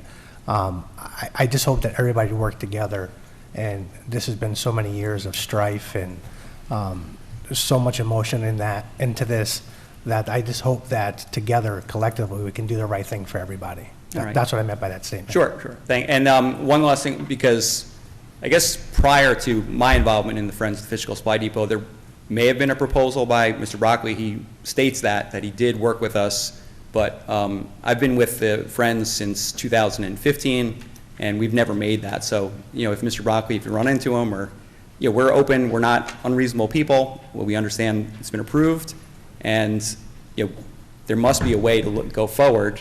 And certainly, as long as it remains undeveloped, I'm very optimistic that, we can work together with the town, with the developer, and, we're reasonable people, and hopefully we can come to an agreement before he wastes a lot of money and destroys what's left of the Fishkill Supply Depot. Thank you for your time, and thank you for answering all the questions. Can I just make a comment? Sure.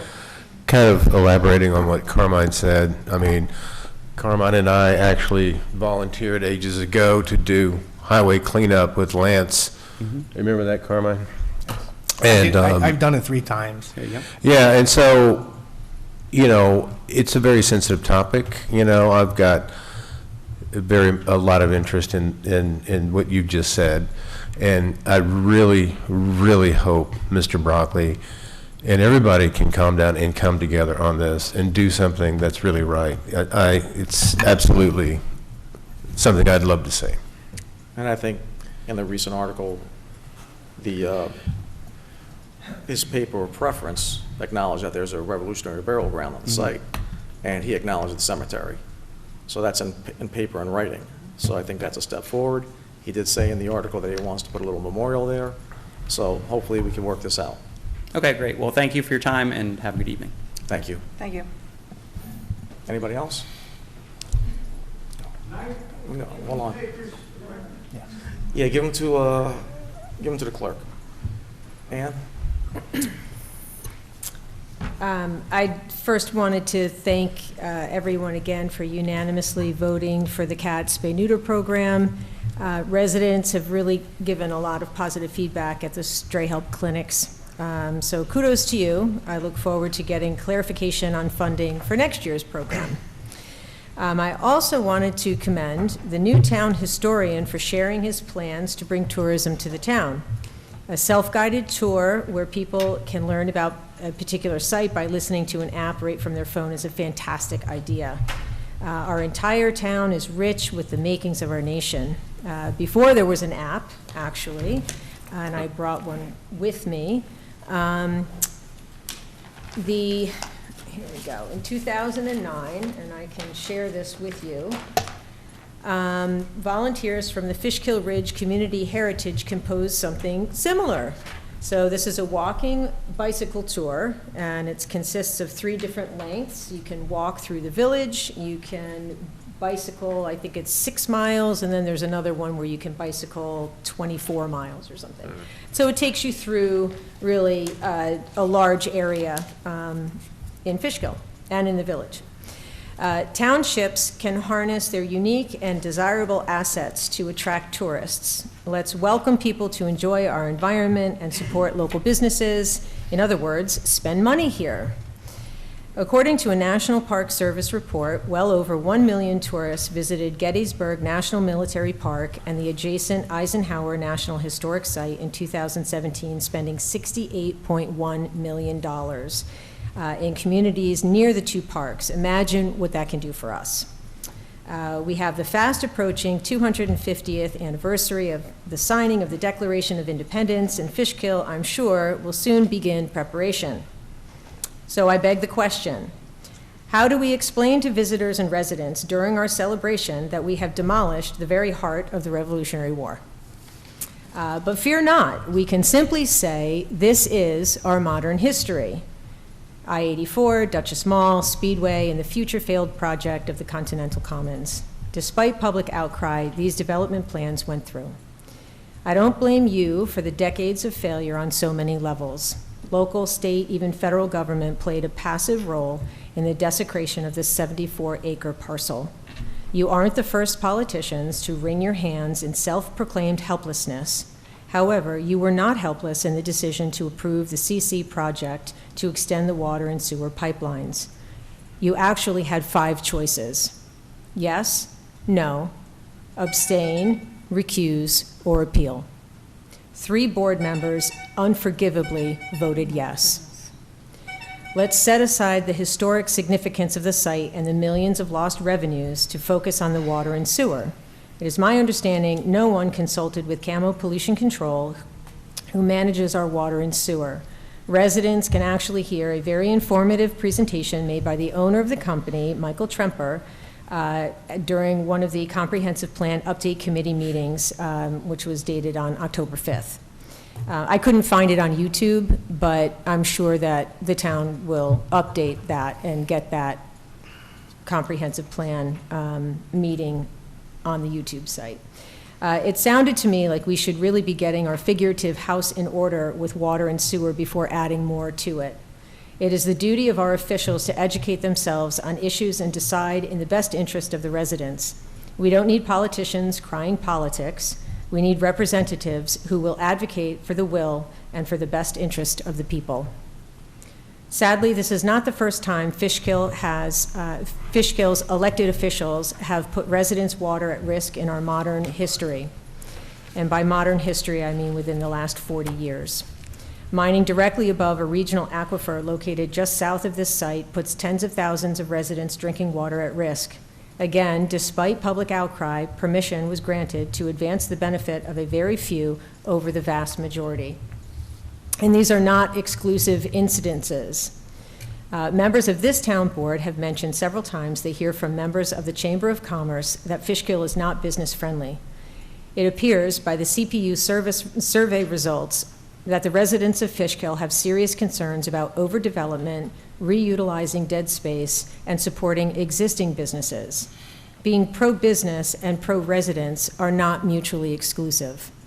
Unfortunately, it is the town of Fishkill's modern history that we remain out of balance. Many residents are left pressing their noses against the glass, trying to catch a glimpse of their future being determined by others. So tonight we heard a CPU presentation as it was made, and here's hoping this time around the document is taken seriously and those recommendations are actually put into practice. Thank you. Thank you. Anybody else? All right. Thank you, Ann. Our next, it's already an hour and a half to the meeting. We got our labor attorney here, so I'm not going to have any supervisor comments right now. Louise, you can. Hold on one second. You ready? Carmen, you ready with your comments? Yeah, I'm ready.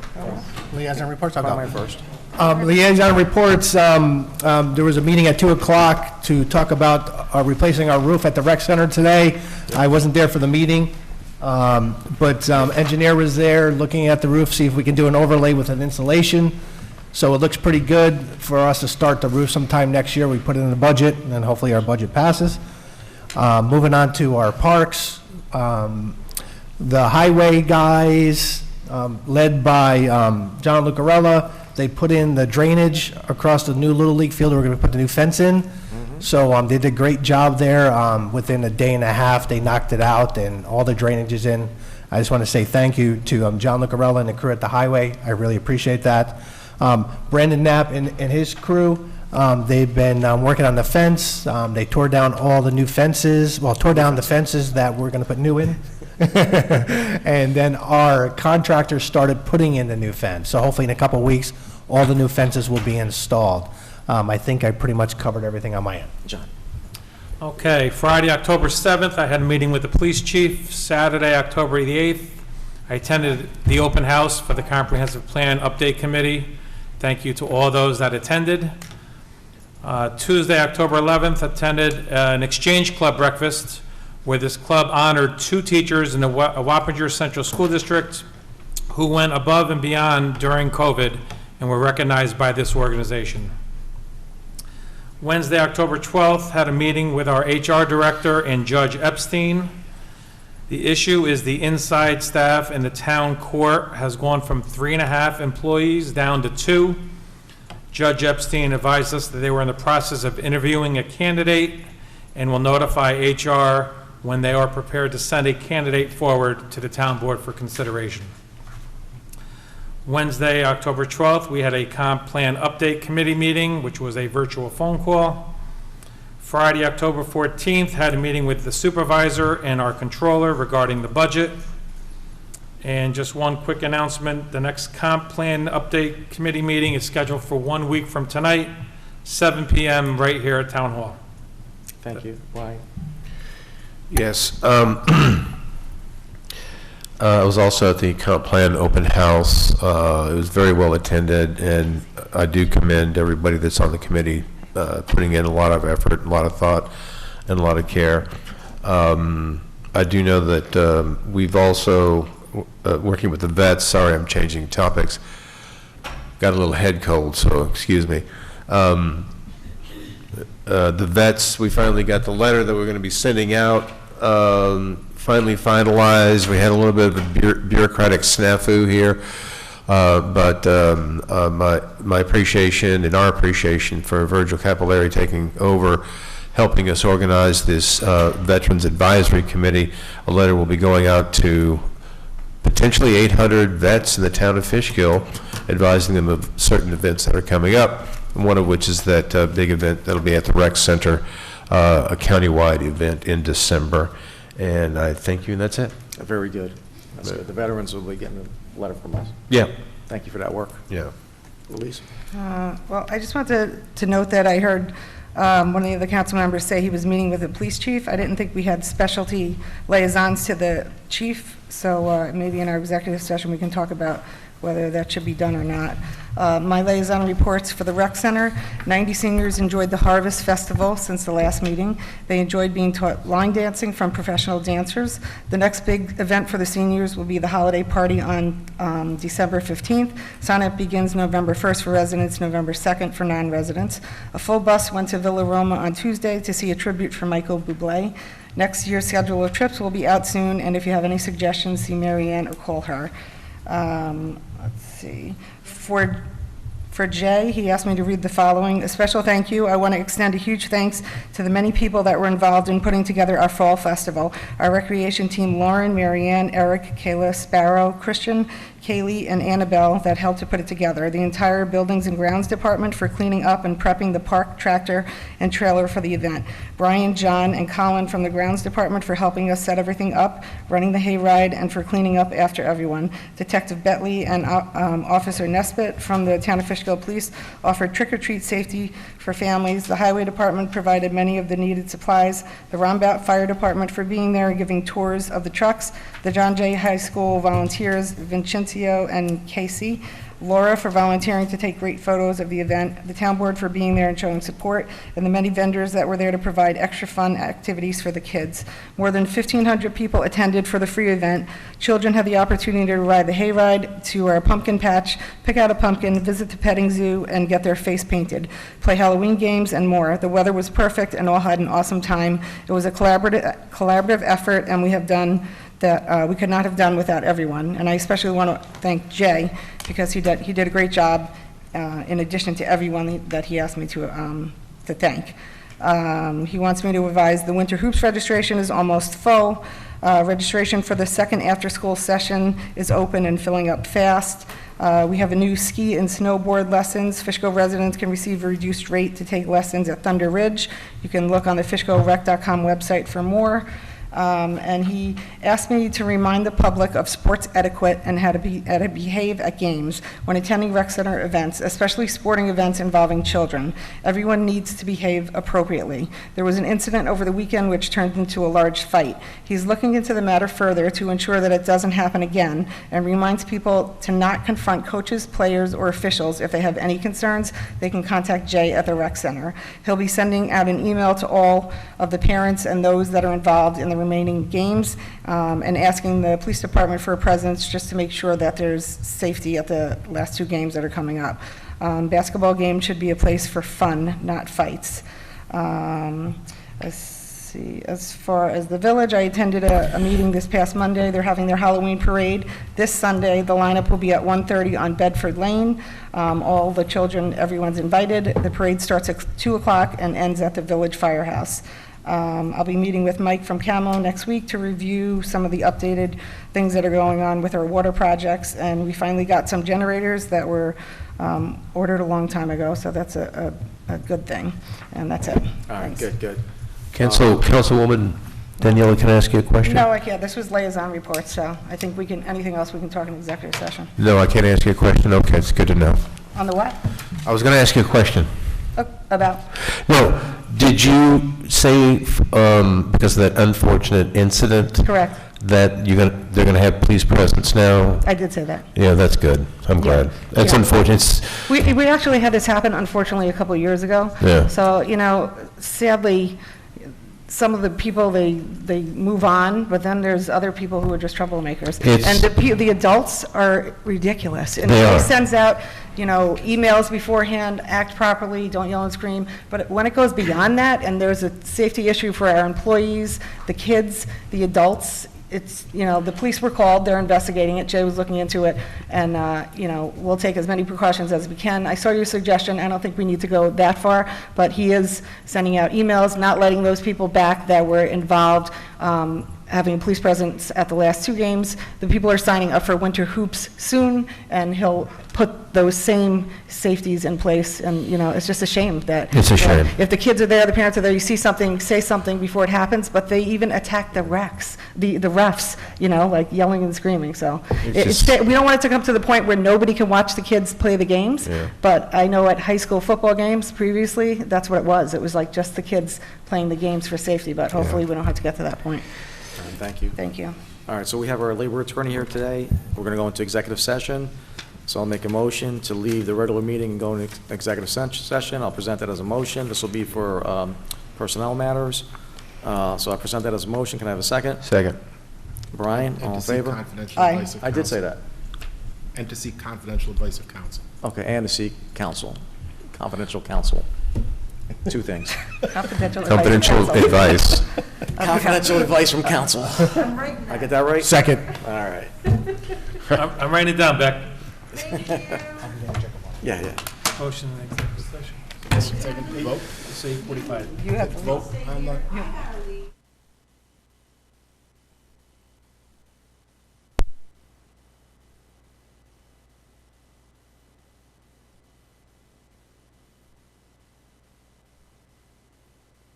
Okay. Back in business? Yep. Okay. So next up is our preliminary budget. Capital plan, I didn't. Oh, thank you. I didn't bother to get, not bother. I didn't have it really prepared earlier. I'm sorry. Sorry, slacker. Good reading material for tomorrow. No, you think I can read this with my... Thank you. Yes. I did I have have extra purpose. glasses. You need extra glasses? I'm good. Thank you. And we have to vote on that separately, the revisions of the capital plan. Thank you, Sharon. You're welcome.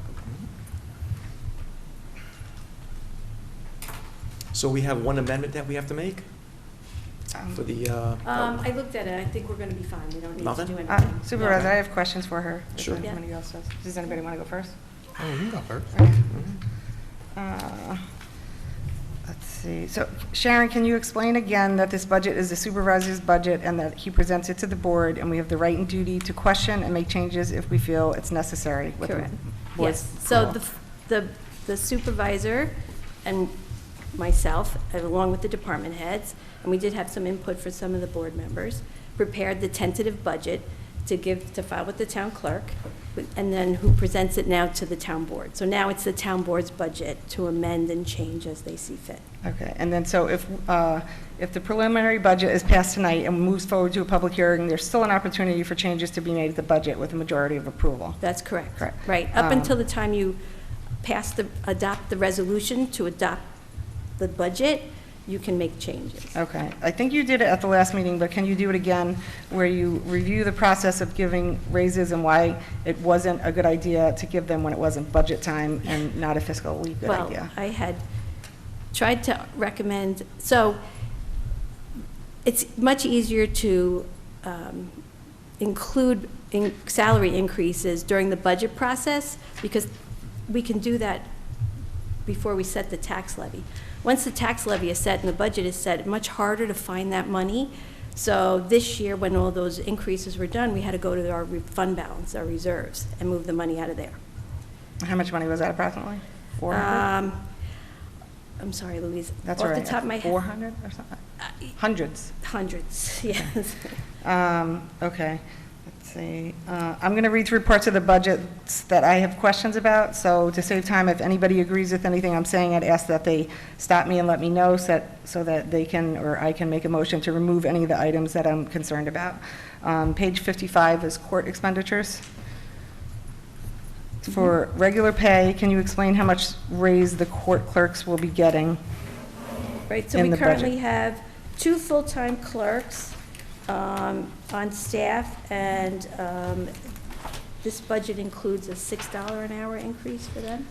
So previously, the clerks that were there were making about 17 or 18, and then they divvied up the money that was left from the There other was a- clerk. yeah, and there we- was an amendment. We raised their salaries to $20 an hour. So the 2 clerks that are here now who started this year, the beginning of the year, and I think a few months ago, are making $20 an hour. So for myself, I think $6 an hour, which is 30%, is, just shows the inconsistency in our town when it comes to who or what and how much people get. I think it should be lowered to at least what other court employee raises are going to be. Are there other court employees that are getting raises in the budget? With the 2 current court attendants that we have are also receiving raises. Approximately a couple dollars. One is $2.75, and the other one, I think, is like $2.49, I think.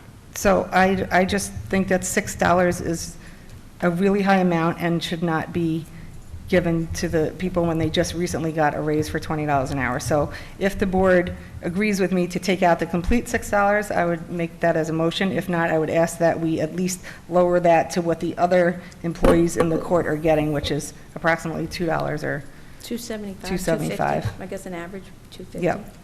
Can I comment? Yes, please. So in our meeting with the Human Resource Director and Judge Epstein, I brought that up to him personally about that, and I told him I was uncomfortable as well going to $26 an hour, but that's something I don't know if I'm ready to make a motion right now, but something we should be discussing. So if you can consider that until, for the next time that we compass, like, it's crazy. 30% when the people just literally got a raise when they walked in the door and they haven't even been here a year is just, it shouldn't happen. So It for me, shouldn't it's happen. ridiculous. It's about retention, inflation. No, There's no, 2 no. new people here. There's like 5 that left in the last year. So So there's only 2 right in there right now. So people are not taking the job for I don't think that people are $20 not an taking hour. the job. I'm not sure how many people are actually given the opportunity to get the job for $20 an hour, because I'm sure I could find some people that would work in the clerk's All office right. for $20 What's an your hour. next one? Next one is, let's see, I gotta get rid of Jay's thing. Oh, so talking about the court attendance, I know that we just hired 2 court attendants tonight, and the court attendants that work there now, there was one he's worked here for 15 years, and he basically made, I think, $16 an hour, and then $16.20 and 25 and 30 for every year he worked there for 15 years, but we recently gave him an increase to $20 an hour along with the other court attendant. So now the 2 people that are coming in are making $20 an hour. So it's just the inconsistency again, like we need to make some kind of a, what does somebody get when they start? What are there going to be increases? So I just, do we have that in the budget for the new people? So when I prepared this budget, I only knew of the 2 court attendants. I didn't know about the additional 2. So I had budgeted for the 2 court attendants for 8 hours a week for 52 weeks. So that's how I calculated the total part-time pay for court attendants. Now, I don't know how they're going to rotate the additional 2 in, if they're going to now have 3 working, so, because they only work when their court is in session. So I might So have if we don't have money, potentially we could take away some of the money that we may agree shouldn't be $6 an hour to add to the money that you need there? Yeah, it could transfer it between, Okay. from the full-time line As to a an option. part-time line. So I'd have to look, I'm going to have to talk to Suzanne about what their potential hours will be. Okay. Let's see, also with the courts, I don't believe the judges warrant an increase in their salaries. They should have to prove they come out for arraignments when called, as they are required to. The court session should start timely, not an hour or an hour and a half late. Before an increase is considered, they should also have to be in our town and state for more than a couple of days a month, questioning who is in charge for the other 28 days. So I'm against an increase for the salaries of justices, because if I calculate an hour and a half worth of time for a judge that continually comes late at $20 an hour, I think it pretty much equals the $1,000 that they want to give him, or both of them. So I was against both of those. I don't know if anybody wants to agree with that or not. We'll leave that up for discussion. Tax receiver, on page 58, the cost of living raises handed out when it wasn't budget time were not given to everyone. The now tax receiver, deputy town clerk, did not receive it, and she has no salary increases in this budget. To back up slightly, last year when she and the town clerk was supposed to receive raises in the budget last year, they didn't receive them because of politics during political season. After the elections were over, we had a public hearing, and it was then agreed that they would receive a slight raise at the end of January, when it actually should have been part of last year's budget. So I think some people are confused on what the person got and when they got it and why. Then, after numerous employees left the town, including 2 water department full-time employees and a financial department employee, it was decided that the town clerk's office and finance department would create a separate tax receiver position, deputy clerk 2, who would also be a central cashier. But somehow there was an oversight in increasing her salary. Even though she started her new duties, which were more duties, in April, she wasn't compensated for them until July, or the end of July, but retroed to the beginning of July. And I believe that's when it was, everybody else was getting, but that was supposed to be for the new title and new responsibilities. So it's only fair that she should get the, quote, cost of living raise that everybody else got from the beginning, I think, of February on through very recently.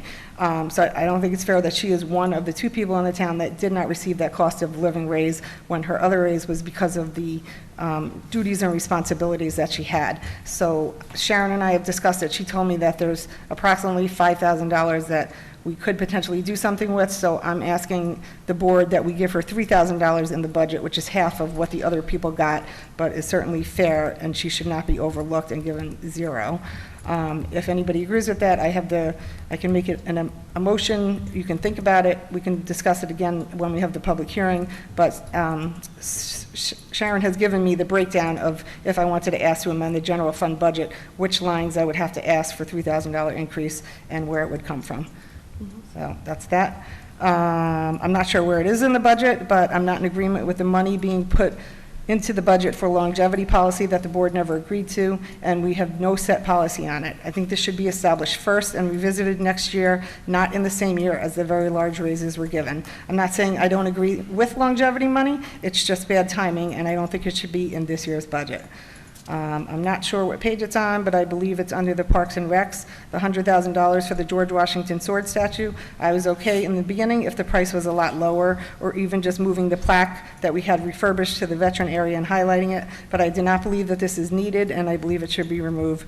Residents have advised me that they're struggling due to the poor economy, and they don't think that we should be spending $100,000 on a statue.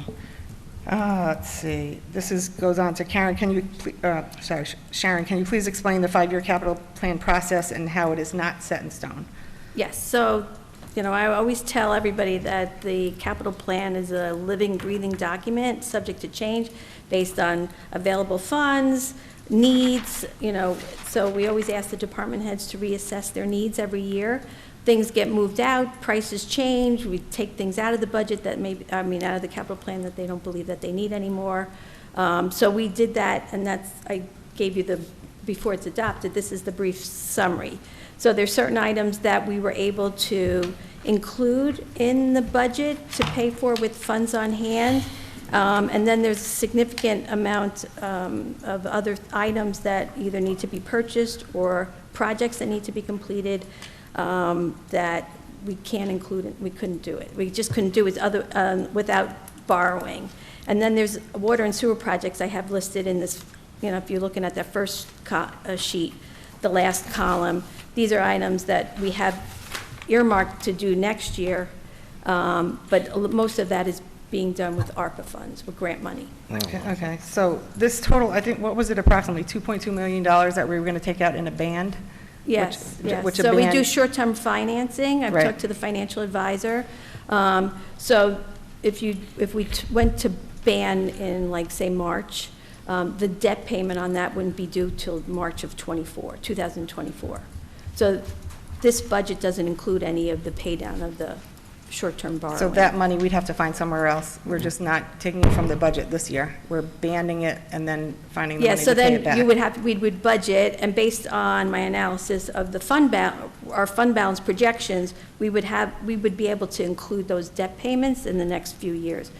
I looked at doing the ban over, the maximum amount we could renew the ban is for 5 years. Okay, so for myself, I asked previously about pickup trucks and the two very large trucks at the highway department. There's 4 trucks, 2 big ones and 2 pickups at the And highway department. There's also a front-end loader for the highway Oh, department, I missed too. that one. So for myself, I was wondering if we could, I know one is broken down that they need it. I didn't think that they were supposed to have 2 pickups, so I'm asking that we potentially remove one of the big ones and one of the pickups and see if we can even the main thing on that sheet is the rec center roof. That has to be done no matter what. So I just wish we had it right now to do, but I think you said even if we do it, we can start working on the rec center now if we decide to go with the Yes, band. once the budget's adopted, we can, Move forward commit with- to move forward, Commit, right? okay. So I would ask that we reconsider and remove some of the items from that. If it's not going to be the vehicles, I know I'm going to defer to Carmine after this, to ask him to give me his opinion on that. But I didn't realize how much the walking path was. I thought it was only like $10,000. It's $59,000. Those cooling towers, I thought only one was supposed to be in this year, not 2. So potentially, maybe we can move one of those or both of those to lower it. So if nobody wants to, I know, I'll hear what Carmine says, but if you just want to reconsider it for the next meeting to think about what we could potentially take out of that to lower it for the rest of the board, I would appreciate it. Okay. Go ahead, no, you I finish. think that's it. Thanks. I have some ideas. I agree with you on many levels. So what I suggest for this board is that Louise and I team together, John and Brian team together, come with a way how we can slash some of these things. And Supervisor, you can be the ref. Is that together we look at it, you and I can get together, meet with Sharon, and go through each department and see what we can do to maybe tighten that up, because we got to get it tighter. Haircut. Yes, we're going to haircut. I think there's ways. Sharon and I talked a little bit today. I also talked to a couple of department heads. I know we can get this tighter. So. This is a working document. I think if we agree, Louise and I, you and I come up with something, Brian and John come up with something, then we switch partners. And collectively, we say, That's this is what okay. we No, we got. can just ask Sharon what she thinks Well, then. well, We're good. Yeah. Whatever, I just think that there's ways, and I have some great ideas, and I will share them. I'm not going to point out specific departments, I'm not going to point out names. I don't think it's correct to mention anybody's name or anything. My thing is, I am great at negotiating contracts, I'm good at looking at numbers. We will make this happen.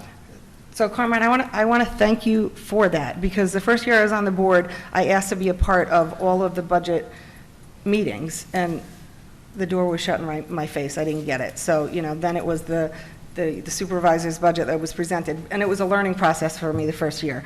Last year, I did look line for line, and we did remove some of the items, so I learned from that. So again, now this is why I'm asking, because I think it needs to be changed. So I'm appreciative of the fact that you agree with me, and I look forward to trying to go through it line by line and figure out what we can do to work with Sharon to cut it back somehow. Like, we might not agree on the trucks, and Nope, that's fine. Then I'll we can tell you work on why, other and, stuff. Yep. we'll take a little Right. trip out there. Yep. But these are things that collectively communicate and understand, and it's give or take a little bit. We're not all going to get what we want, but I think that we can give it trim. We definitely can trim it, for sure. And I think that's the goal, is this is our budget to present to the residents, and we got to do the best we can to tighten it up.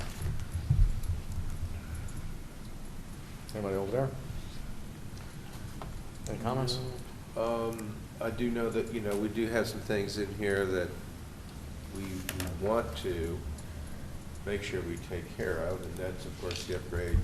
We've got to do an upgrade to this website. I know that's an expenditure we've got to do. Yes. The what? I do know that. The website. I do know that, we want a traffic cop, because traffic is a major complaint, CPU, everybody else, I think I even read it in there, that, more and more people appreciate that. So there are some things I know we have to maintain, but I'm certainly very, very open to looking at where we can, And Brian, put out some savings. But those are an exact example. Do we need a website now? I'm just saying, I'm saying yes or no. I'm saying, can we save $35,000 and maybe not do the upgrade on the website? It's a thought. But that's why I want to challenge you guys to think of that. Does the building department need a $90,000 software upgrade? Maybe they do. But let's talk about that. And if they do, let's educate why they need it. If they really don't need it, we can hold off another year, then we do that. Those are the examples that we need to look at. Another one is that, do we need to spend $350,000 on salt? Can we spend $280,000 like we did last year? So these are things that I'm just throwing at you. Yeah, and I understand that, and I can appreciate that 100%.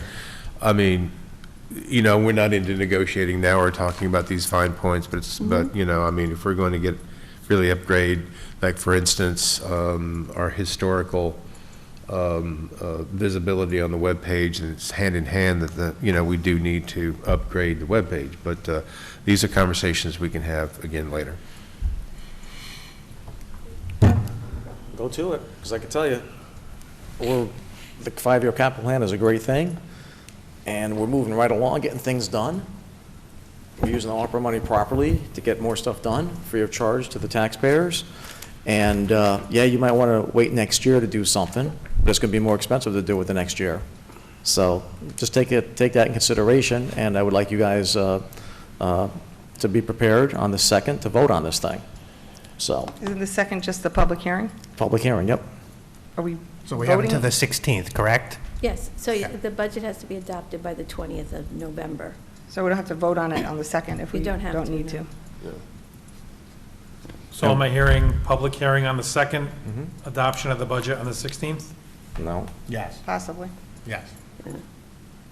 So by law, right, you're allowed to, so you can, the budget has to be adopted no later than November 20th.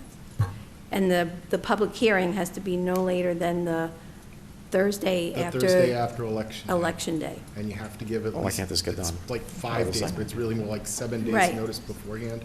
So to hold the public hearing, what you have now is what's called the tentative budget, which is what the supervisor puts together. Right. If this board votes to approve that, you have your preliminary budget. You need a Right. preliminary budget in order to schedule a public hearing on the preliminary budget. Right. You have it on for resolution later today. So if you want to adopt it, or you want to adopt it with changes, you can do that tonight. You're not adopting the final budget. You're just Right. approving the preliminary budget. If you don't make any changes tonight, that's fine. You hold your public hearing, and you can make your changes when you adopt the final budget. Cupcake, do you have? No, that's what I asked Sharon Yes. previously. So we say yes tonight to the preliminary, just what you just said. Yeah, Yes. I'm fine with that, and then we can all work on our, discussions and then bring them back to the table at the public hearing and hopefully listen to the public. Maybe they have suggestions that they would like us to take into consideration as well and go from there.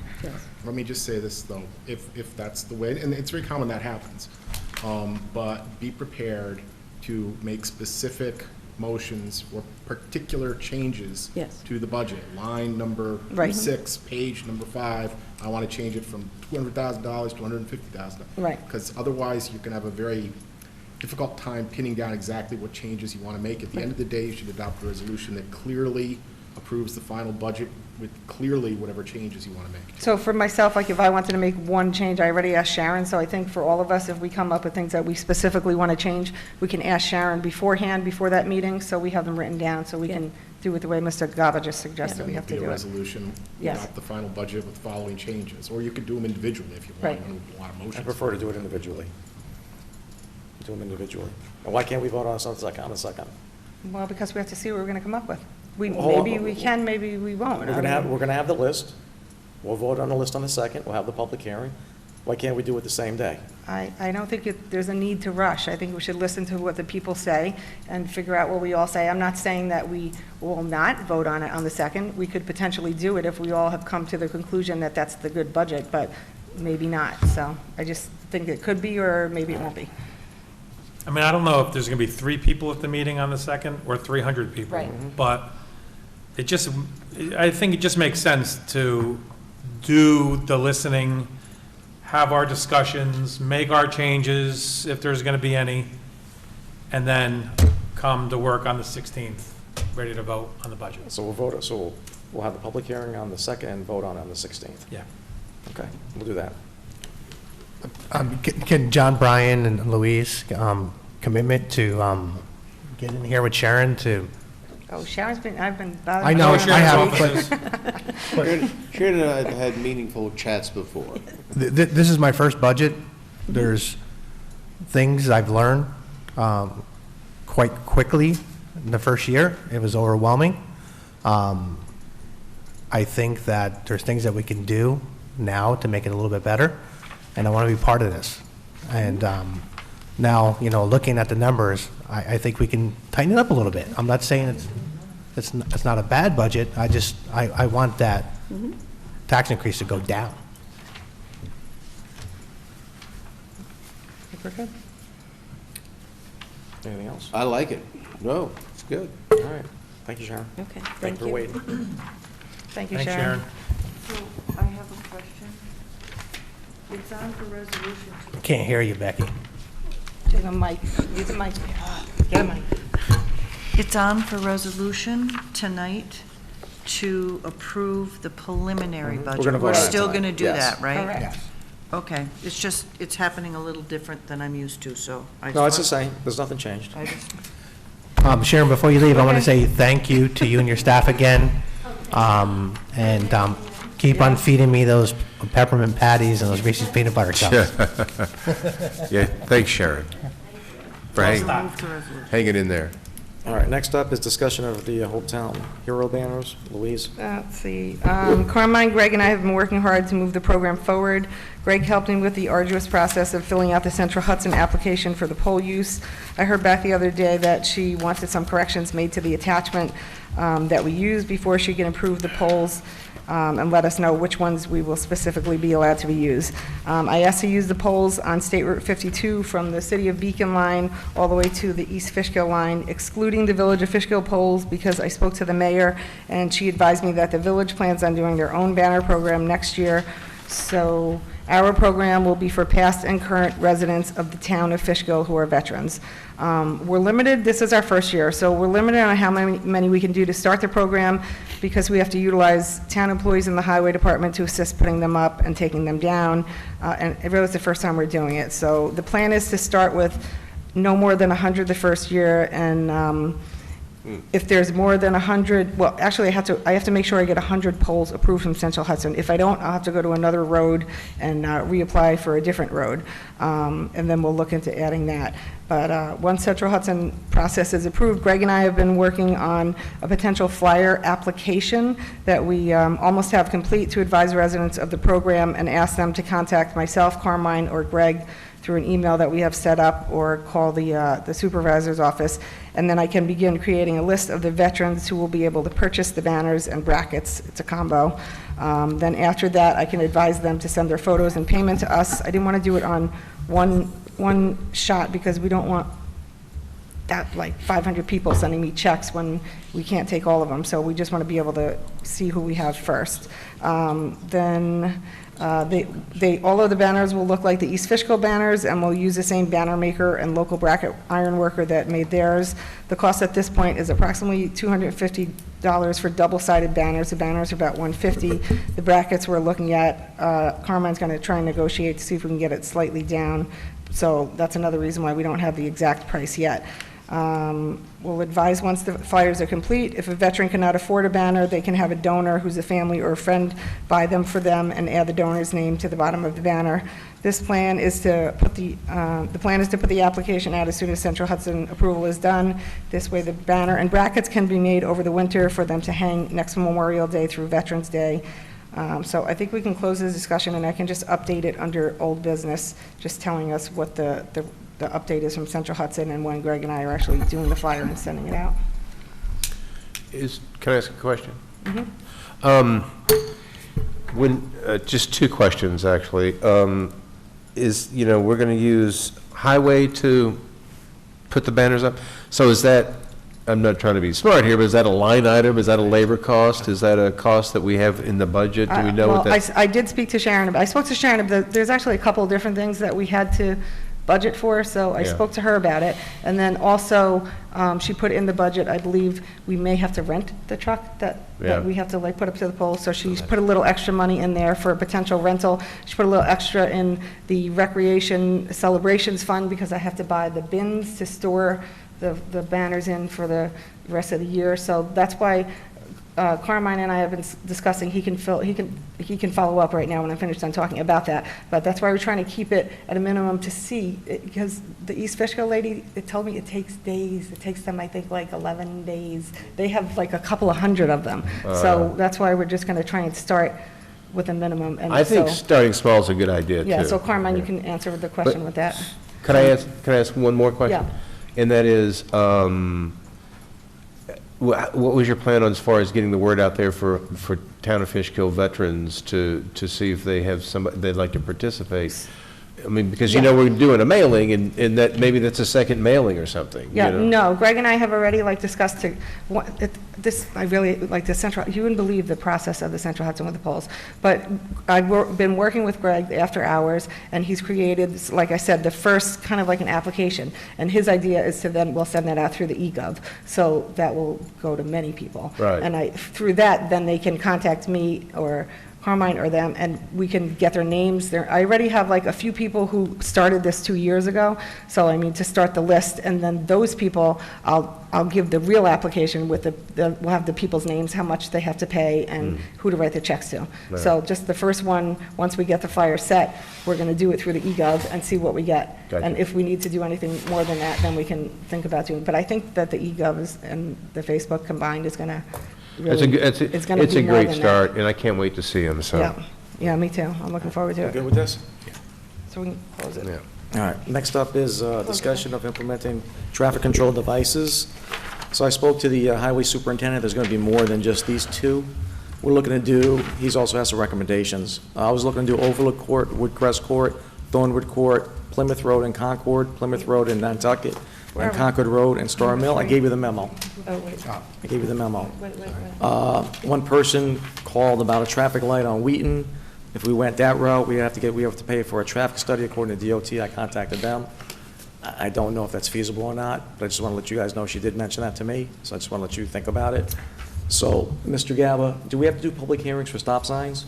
I believe you have to amend your code by local law, so yeah, you would have to. Could I put this all on one?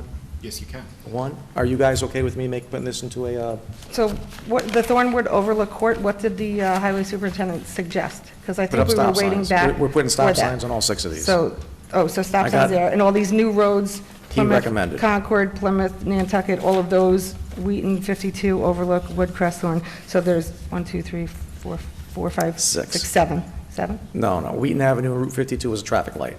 A traffic light? So a lady asked me, there was a bicycle car accident. She sent in me an email, what was the feasibility of getting a traffic light there.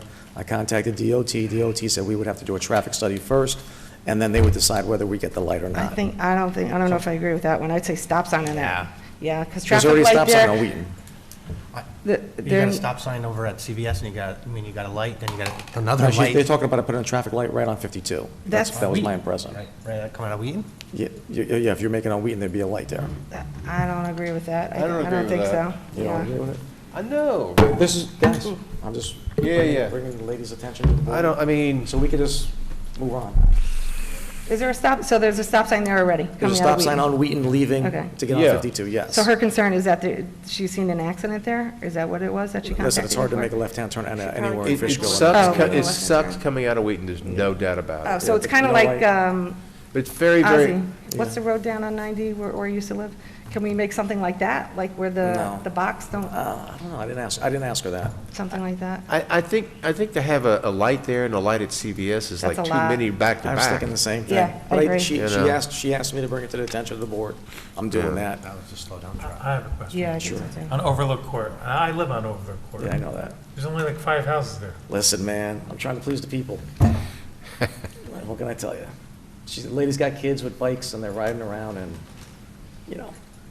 And the other one on Plymouth and Concord, she brings her kids to the bus station. She's concerned about speeders. That's Duchess Park, right? Duchess Park, I'm not sure exactly which road, one of the first two, I think Plymouth and Nantucket.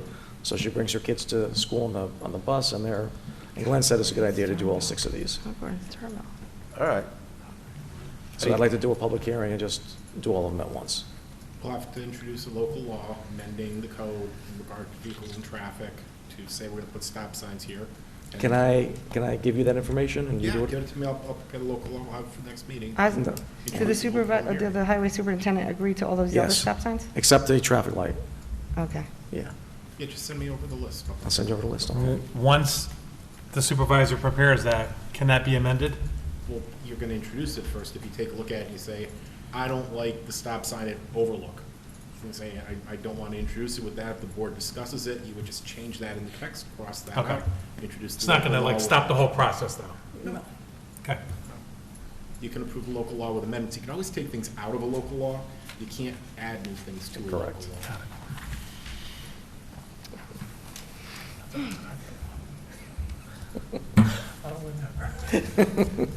All right, good? So I'll work with Mr. Gaba and get that done. Discussion of no park, no standing signs in the area of Glenham Elementary School. I think the police chief wanted that one. Did the chief talk to the school about this? I think he did. I hope he did. He requested this. Okay. Yeah. Right, Brian? Yeah. Was the chief that requested this? Yes, he did. So, does this one need a public law too? Where's the sign going to be posted? Is it Let me going to be check on a my, public street or Numerous. is it going to be on the school's property? I think it's gonna be on this town road, number 4. Get some more information. Along the side of the road between What number happens is 25 when Chase and... my kids go to school, what happens is everybody just parks wherever they want. And you can't, if there's an emergency, you can't get through It's on a there. municipal roadway and you want it to be enforceable Yeah, by this is the issuing chief. traffic tickets, you're going to have to adopt it as part of your local law. We would can have to roll do- that into the other local law. You could do it all in one shot? All right, so I'll just read what it says. From the chief to the highway superintendent and the town board. Request for no parking, no standing signs posted in the area of Glenham School. The Town of Fishkill Police Department respectfully requests the posting of no parking, no standing signs along the west side of Chase Drive between Old Glenham Road and Glenham School, along the side of the road between number 1 Chase and number 21 Chase, and the side of the road between 25 Chase and 29 Chase along the south side of Winterberry between Petticoat and Glenham School entrance opposite number 3 Winterberry. That's what the chief wants, and it's endorsed by the chief, by the highway superintendent. So I'll give you both of these, and we do it in one big public hearing? All right, we can do that.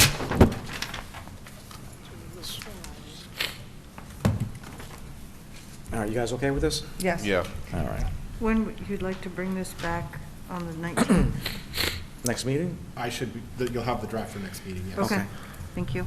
Thank you. Discussion of resolution of modification of 2022 Highway Townwide Fund Adoption No, Budget. I think you missed 5. I missed five? number 5. Yes, I did. I think- Discussion of water line connection to 1769 Route 52. I think we talked about it last time, right? Yeah. We were all good with Yeah. it? Everybody's okay with that?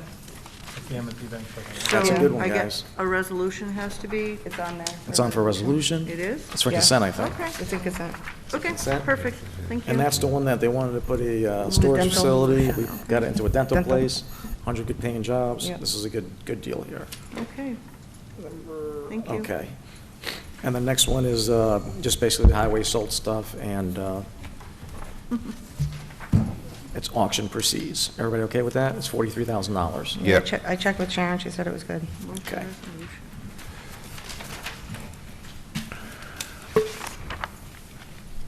Next up, a discussion of resolution to amend the extended term agreement with DC for shared services, crisis intervention.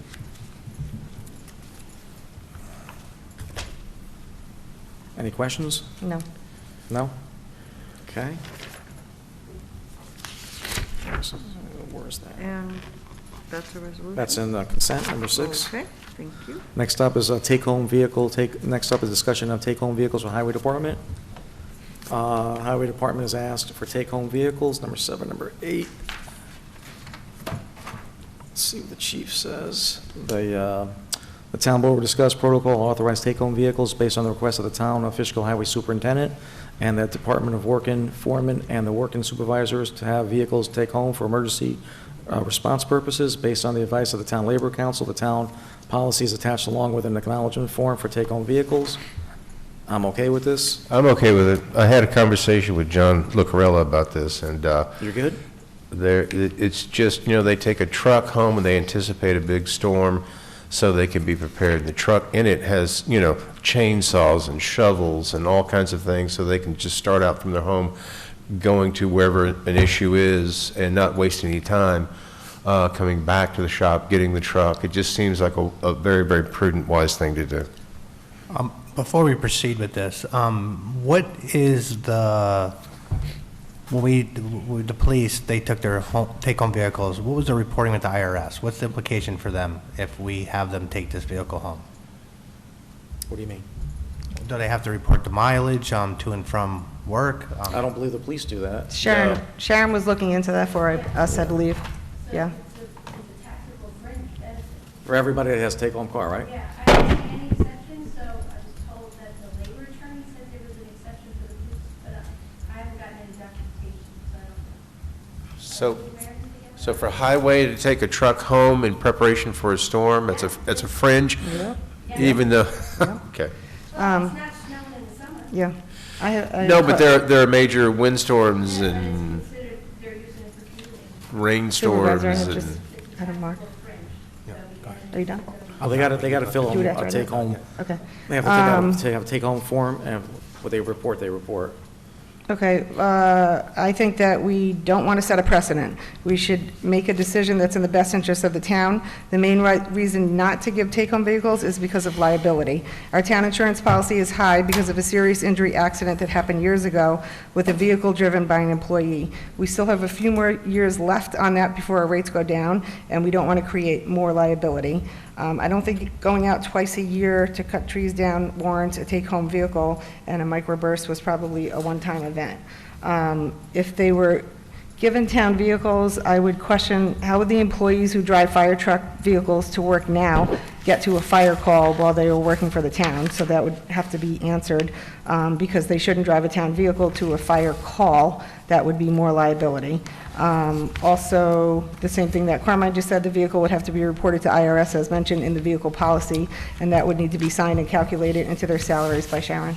Yeah, I heard none of these concerns with the police. We've given 3 lieutenants take-home cars. Oh, I had those exact concerns. And they come out maybe 3 years in office here, maybe once a year they would come out. The highway department comes out at least a couple times a year, way more than they come out for storms, waters, flooding, the whole nine, trees down.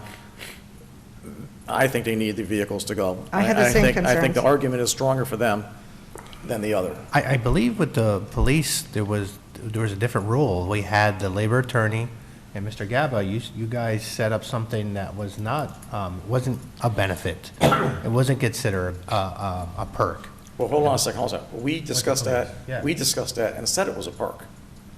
We discussed as a board. Come on, Carmine. Yes, we did. I can't tell you where we said it, but we said it. Yeah. No, listen, I'm for more safety, and I understand, but All right, let's move on then. Wait, he's not done. I didn't share, Carmine, what was the rest of what you were saying? Carmine? Did you just say, are you for it, and then you're dismissing me? Is that what you No, just I'm said? not dismissing you. Just tell me you just dismissed me. No. You're Okay. undismissed. Please Yes. finish. I'm not saying I'm for it or against it. I don't think the guys are going to want to take it home if there is some kind of IRS implication where they have to report. That's all I'm saying. Yes, I've talked to the guys already. So maybe we can table this to find out from Sharon exactly what the IRS implications are, find out the answer to what they would do if they work for the fire department and would be going for a call, and question the liability issue for the insurance company. That's it. No, that's it. That's all I'm asking, just to make sure that we have our I's dotted, T's. I would agree to table, because, I mean, but I'm very interested in highway, it's just a preparation thing for emergency. I don't think that the intent is for them to drive it home every day. I think it's just when they know that there's some sort of major storm coming, one form or another, and they can just be prepared in advance. But if there's some questions, I can agree to, us working on getting some answers. Well, what is it taken home 5 days a week, or is it taken home at the discretion of the highway superintendent? So how I do it as my company, as I am the CEO, president of my company, is what I do in preparation of snowstorms. I do have my supervisors take a truck home in preparation for a snowstorm. I don't let them take it home every day, 7 days a week. I let them take it in preparation for a potential hurricane, tornado, microburst, or if you know about it. Right. Or potential snowstorm. So it should be, I understand I'd like to give the perk, but I think it should be at the discretion of the highway super to give that perk when necessary. Absolutely. And I think that's what they're asking for, but let's go ahead and get those things answered. But I think that that's still the same issue that Sharon had brought up about the IRS thing, so she'd have to figure out how many days a year and where they're going back and forth. Am I correct, Sharon? Why is the IRS issue our issue? Exactly. Isn't that the operator's issue? Correct. Why is that our issue? Correct. Yeah, I don't. Are you talking to Sharon? Sharon, can you come up and just explain it to, Take-home vehicle, so I wasn't privy to any of the details of this. I was told about a take-home vehicle. So if you're an employer-provided take-home vehicle, is a taxable fringe. There's different ways you can compute the value. I think the simplest way, I think they have like a $1.50 per mile, commuting miles, each way. How many days a week they take the car home. If they're only taking it home for emergency uses, and it's only a handful of times, it's probably not a taxable fringe. That's what I'm talking about. Well, there you go. Oh, say that But again. I think it needs to be specific, so Say that that- information, that information isn't being broadcast, so I'm not getting all that information. The provision. I need the information to do my job, so. The provision I for hear the you. police, is that the same provision? she didn't even know Yeah, about so that. if they're So what taking is the that car provision? home every day, right, so it's considered a commuting car. So if they're only taking the car in preparation for an impending snowstorm, it's not considered a commuting car. So But why- if they're using a car to commute back and forth to work, Right. that's a take-home vehicle, that's a taxable fringe It's a So- under you- IRS regulations. So with the police lieutenants taking the car homes, what are they anticipating? A crime every day? I don't know. I didn't find out about that until, actually, I think I spoke with Louise, Yes. and we got the Easy Pass bill that now had $34 on it instead of $4, because one of the lieutenants lives across the river. Yeah, And I didn't know that there was a take-home vehicle, yeah. so, So they should be reporting out to the IRS too then? yeah, it'll have to be on their W-2. I gotta figure out I don't have the policy, I don't know what the rules are Somebody had mentioned that the labor attorney The said it labor wasn't attorney had attached. drafted Yes. the paperwork, guys. Yes. I don't have any documentation. Nobody gave it to her, that's her Yeah. point. She needs to calculate what it is to figure out Yeah, so- what they'll have to. Is Yeah. there an email you could maybe send over to Glenn and ask for the specific information to help us work this out and just copy us? I mean, I need to know this, I need to know this. Is Yeah, it just I for mean, preparation for? This should be part of the HR department as well, right? Okay. So this is part of. Well, yeah, very good. Right? I mean, because the form that needs to be signed should be on file in the HR department, where they So, are what do accepting you- the vehicle use policy, How can right? how do we resolve this? Do you work with HR to come up with questions, or how do we work to get the answers so we can? I don't know They how to do shouldn't, they that. shouldn't, Yeah. our resolution was clear. They don't take any take-home cars until they sign the disclaimer form that we had in here. Right, Mr. Gallo? That's absolutely right. That's right. So if we don't have those forms, they should not be taking those cars home. Yeah. I'll talk to HR tomorrow about this. Yeah, Yeah. well, I did talk to Suzanne when I found out, because the form says a copy needs to be on file in the HR department. I asked her if she had them, and she said no.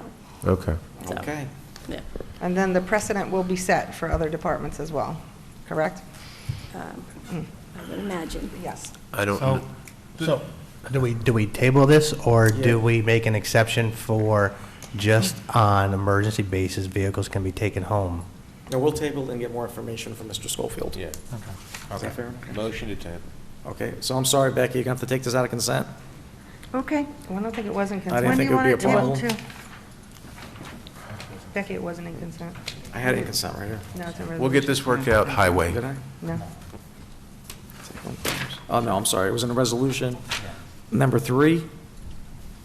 So let's table that and the discussion for the second meeting in November. Since you're taking it out of consent, you really should do it. No, it's not in consent, he was It's not in mistaken. consent. Oh, it's not in No, Yeah, it's not, he's it's in- mistaken. I apologize, Yeah. it's in I'm sorry. resolutions. So move those to the second meeting in the 18th. 16th. November 16th?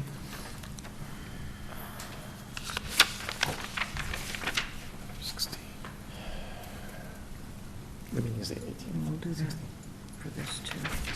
16th, yes. Thanks, John. All right. Okay. All right. Discussion of resolution, next up, number 10, discussion to enter resolution. No, into the 9. agreement- Number 9, granting, we tabled that, right? We're going to table it. Table number 9. To what? Next month. Mr. Gallo, did you review that one section? That's a No, I have special. not. You have not? We were going to hear from the planning board He chair. doesn't couldn't wanna do make it. it tonight. All right. He asked for us to have you review it first before. I he have came. not reviewed it. I'll have to. I'm get just back. looking Yeah, to no see problem. if we could just repeal that section. A simple local law I don't see why repealing you it. couldn't repeal it. I'm not sure who would have the authority to grant SUPs then.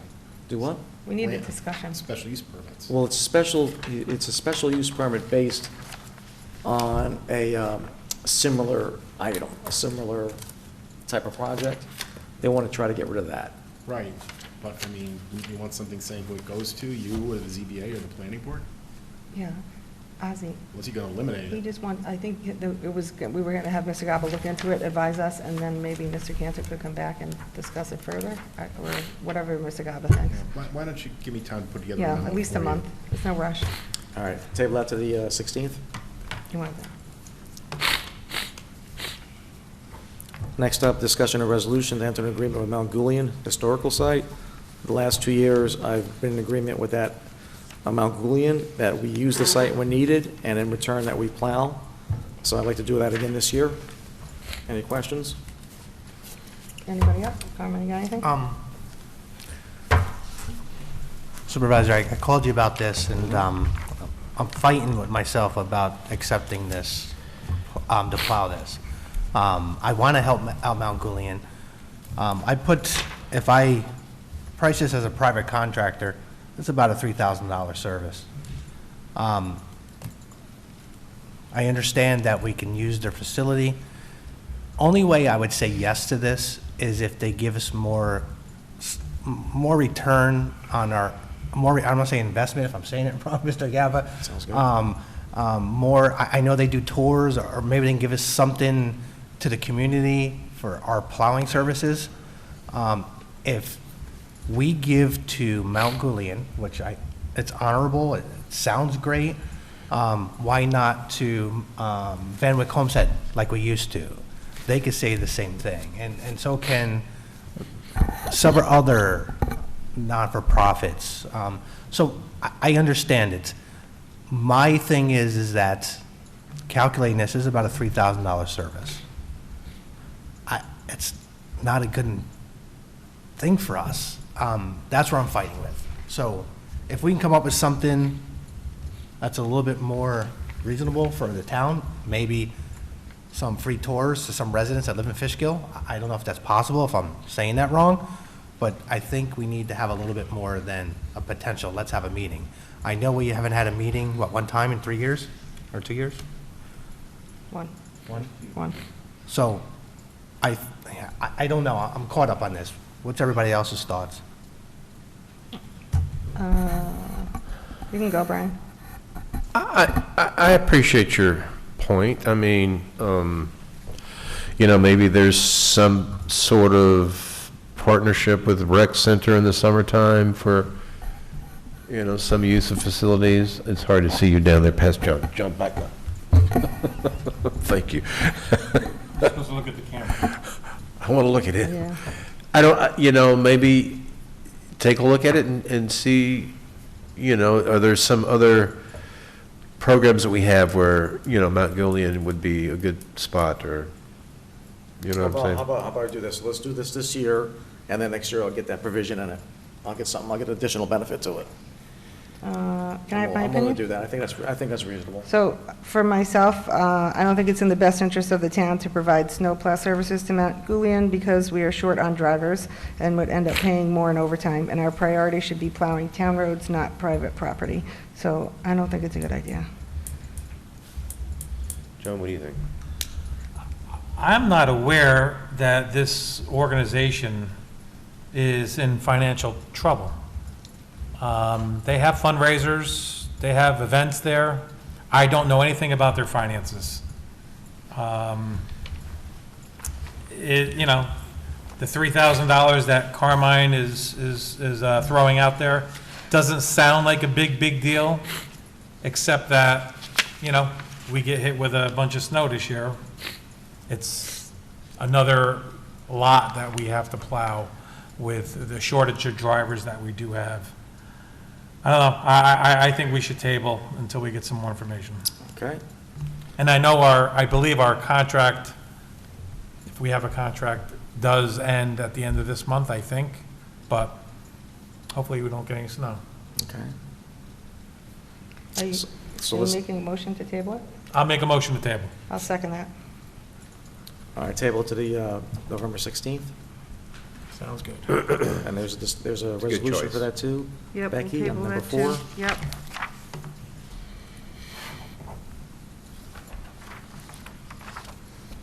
Next up is discussion of the unsafe property, the old CubeSmart property. That's getting done. Any questions? Carmine, can you tell us what you think your suggestions are?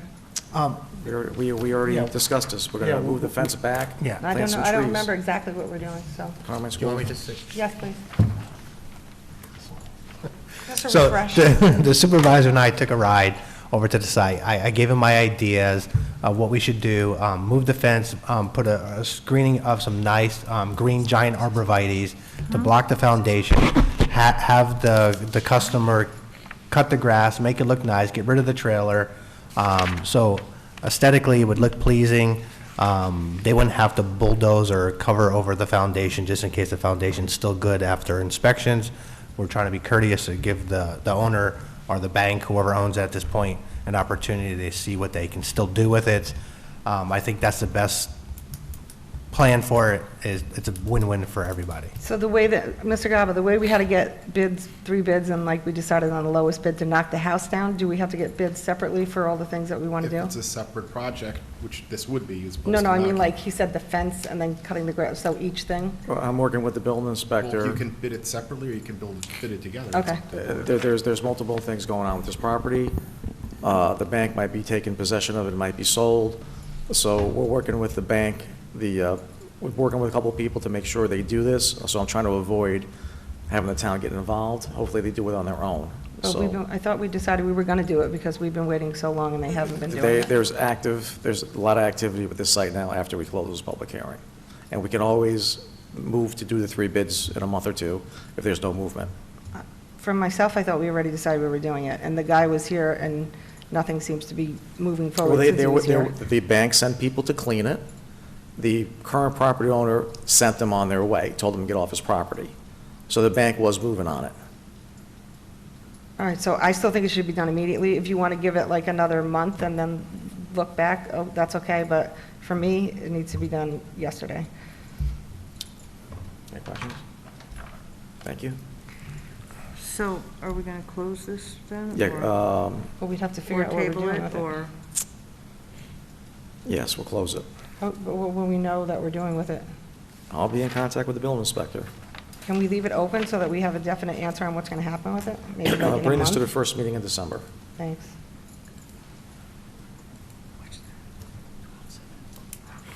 Next up, discussion to appoint Doug Lucy as part-time court attendant. He spoke earlier. Everybody okay with him? Yes. Yep.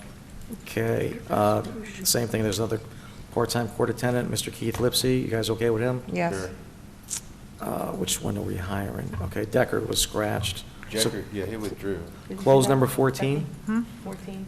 Close it? Yeah, we're closing Yeah. 14, yes, thank The you. gentleman here, number 15, for the truck driver, he was here but had to leave, so he did come. Yep. And we're gonna have to table number 16 because of one So I- grammar error on Move that the resolution. to the next meeting. Wait, I don't think Becky heard you. Can we just fix that? Becky, did you hear that? Right now? No, No. because they just, no. She didn't hear what you said, Supervisor. Number 15 is moved to resolution. Yes. Yes. Okay. Well, what's the issue with, Number 16, hold on a second.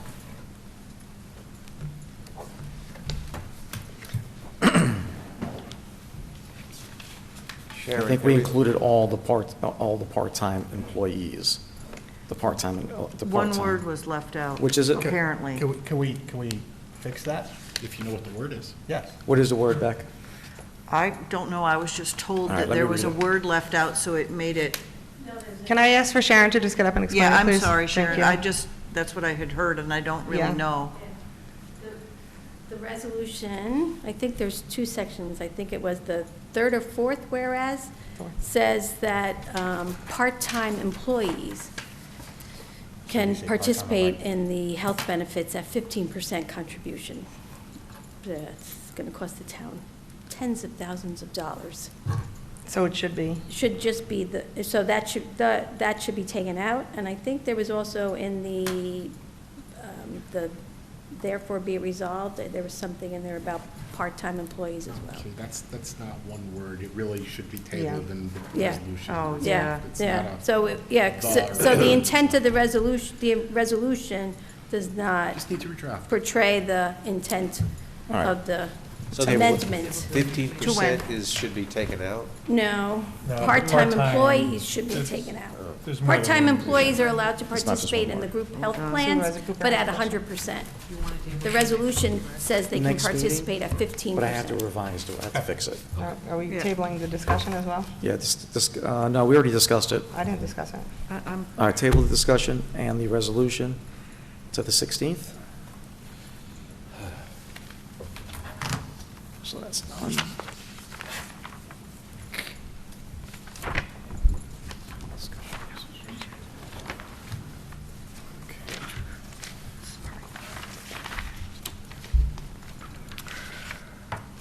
All right, next up is privilege of the floor for agenda items.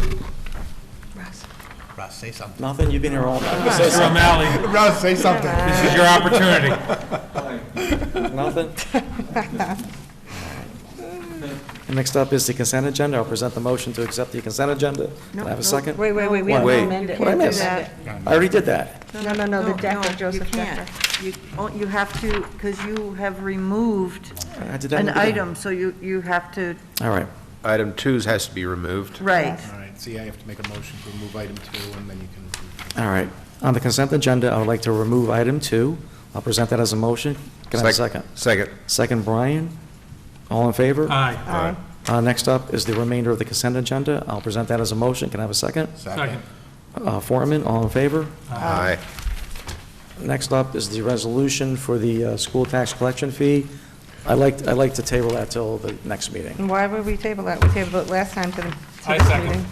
Can we, again, like, why are we tabling that? We're This- tabling it because you spent about This- 20 minutes talking about the budget, and if you guys want to start cutting things, I want to make sure we do the budget correctly. Wow. Why is So, that a wow? That's a wow. Why is that a wow? I will explain calmly why that's a wow, because all of you said yes to it originally, and I don't want to repeat the conversation I had last time, or read the emails from the citizens who sent me disgusted that that conversation happened when you all said you would do something, and it was going to be tabled to this meeting, and now you're going to table it to another meeting because you want to see if you can do something to say that you're not going to do what you actually said you're going to do. So I'm really, like, it should be voted on tonight, and You want that's to it. change the budget, and everybody's going to do meetings.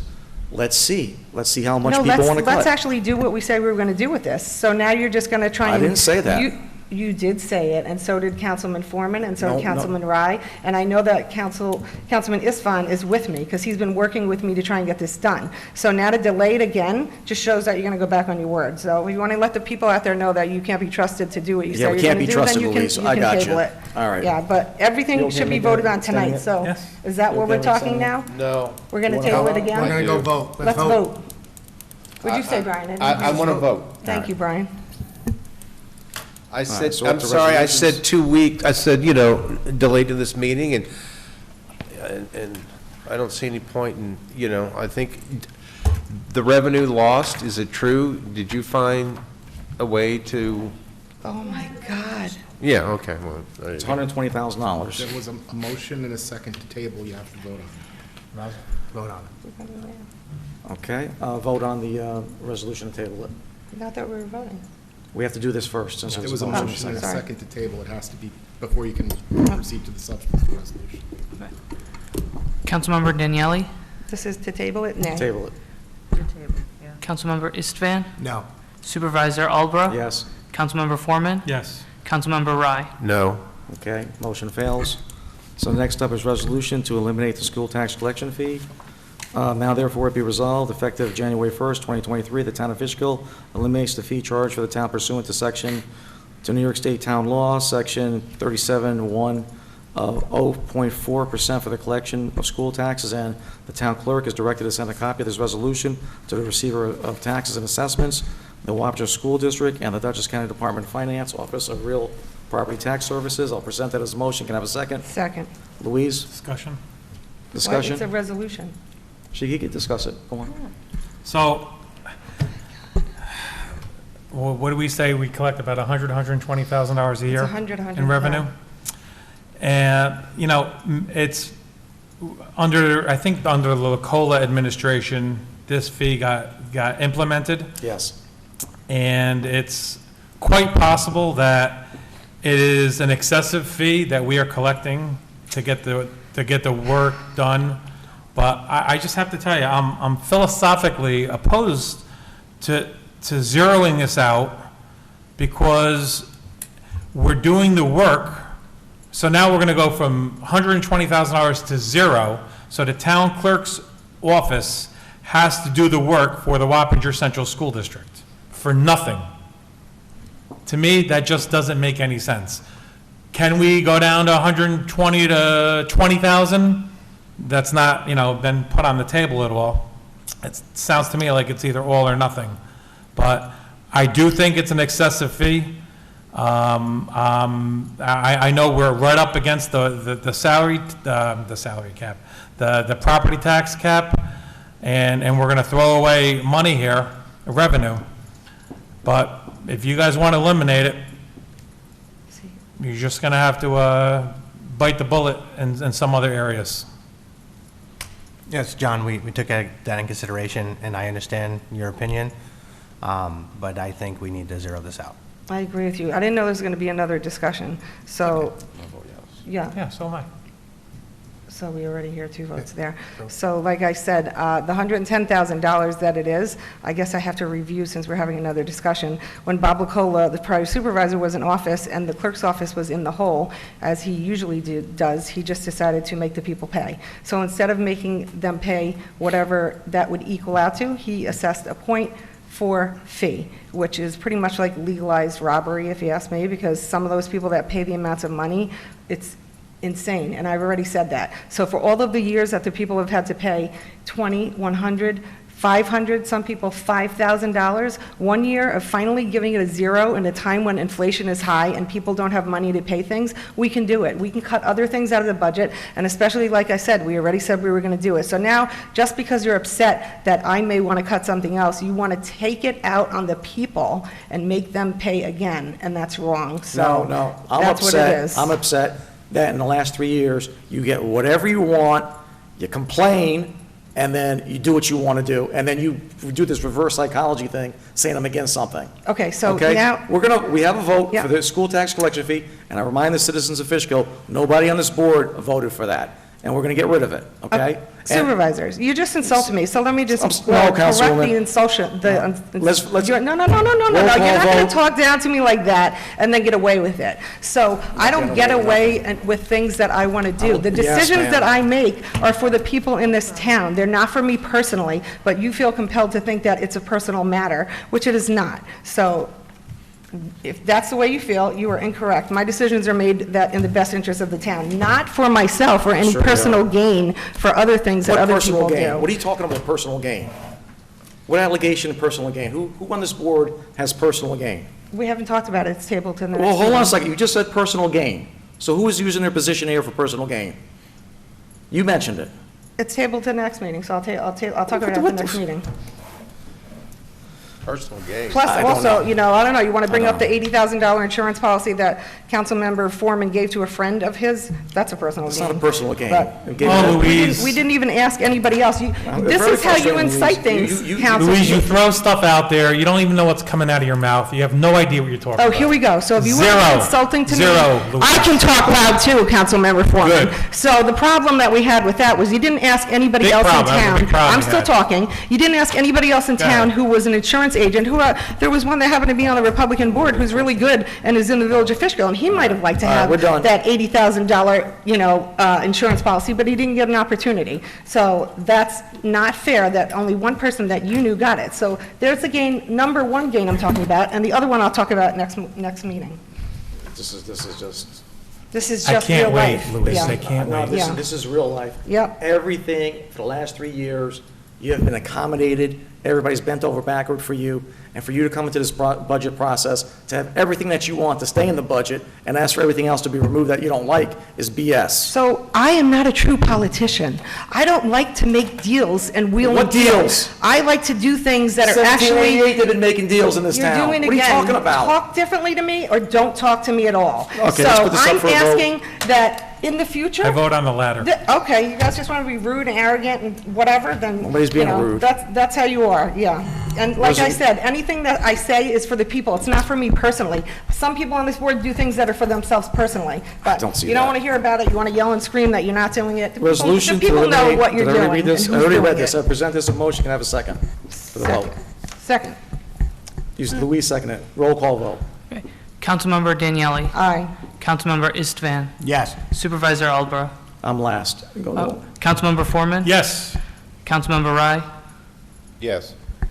Supervisor Yes. Albro. Next up is a resolution to approve the 2023 preliminary budget. I'll present that as a motion. Can I have a second? Second. John, all in favor? Aye. Aye. Aye. Okay, we have one item for special consideration. Discussion to reauthorize the county shared service. So this is discussion and a resolution. So we do this every year. We just got this. It's, I'll read it. Dutchess County has implemented a county shared service program for procurement. So they have a big list of things that if we buy something, we don't have to put it out to bid. We do this every year. Right, Sharon? Yep. No big deal. Everybody okay with the resolution? Fine. All right.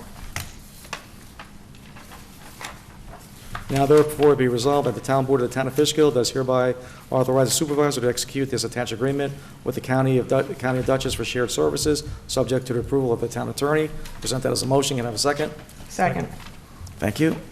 New and old business, Louise? Wait, Becky, are you good? You seconded it? Yes. Everybody said yes. Everybody said aye? Mhm. Okay, I just didn't hear it. I was writing. Okay. Okay. For old business, The house that's on Van Wyck Lake Road is set to be demolished beginning tomorrow, thankfully. And the two residents that I speak with continuously are very happy about that. So hopefully that gets done soon, because that was one of the houses that needed to be demolished. So that's on the chopping block for tomorrow. For old news, I would ask that if Mr. Gaba is going to speak to the chief about the law that we have on the books regarding the panhandling, that I be involved in it like I was supposed to be last time, so I can have some input. I wouldn't forget. Thank you very much. For anyone else out there, have a happy, safe Halloween. And for the kids, just make sure we have a curfew for safety in our town. I'm good. John? Becky, do you want to bring up the pet adoption event coming up? Sure.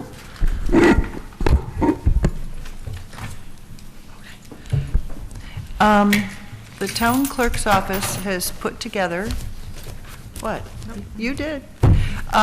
We have put together a community day. It's for pet adoption. It is going to be Saturday, October 29th at the Doug Phillips Park, which is where the Friendly Paws Dog Park is, and it's from 12 to 3. Admission is free, but we're asking if people could bring any kind of a shelter donation. And you can call these agencies that are coming. Call my office for which ones have confirmed. If you definitely want to look at a pet, you can pre-fill out your application and be approved and pick out your new dog or cat that day. How many pets are going to be there? I have confirmed 5. Okay. And one of them's Ann, for the stray help with the kitties. Oh, that's nice. What are the hours again, Doug Phillips Park? Noon to 3. Yeah, 12 to 3, Brian. Okay. And if they don't get adopted, you could put them on the website for people to... Well, that would be, they would do, but hey, Oh, we could do okay. that, why not? Yeah. If the companies will let us. Okay. So- They're all volunteers, like, Are they cats or dogs? Just both. Oh, good. Yeah, no, I've got, bring whatever you want, any kind of pet, bring an iguana, I don't care, just if it needs a home. Huh? Yeah, a bear, yeah, the one that's in your yard. But, You gonna bring that? I don't know if you guys know this or not, but our videographer, Pete, is a rescue foundation, him and his wife. And they're going to be there with their rescue animals too. And Pete has also volunteered to video to give us for us as well. That's nice. So thanks, Pete. And I just want to wish everybody a happy Halloween. Happy Halloween. No, good. All right. Next town board meeting will be on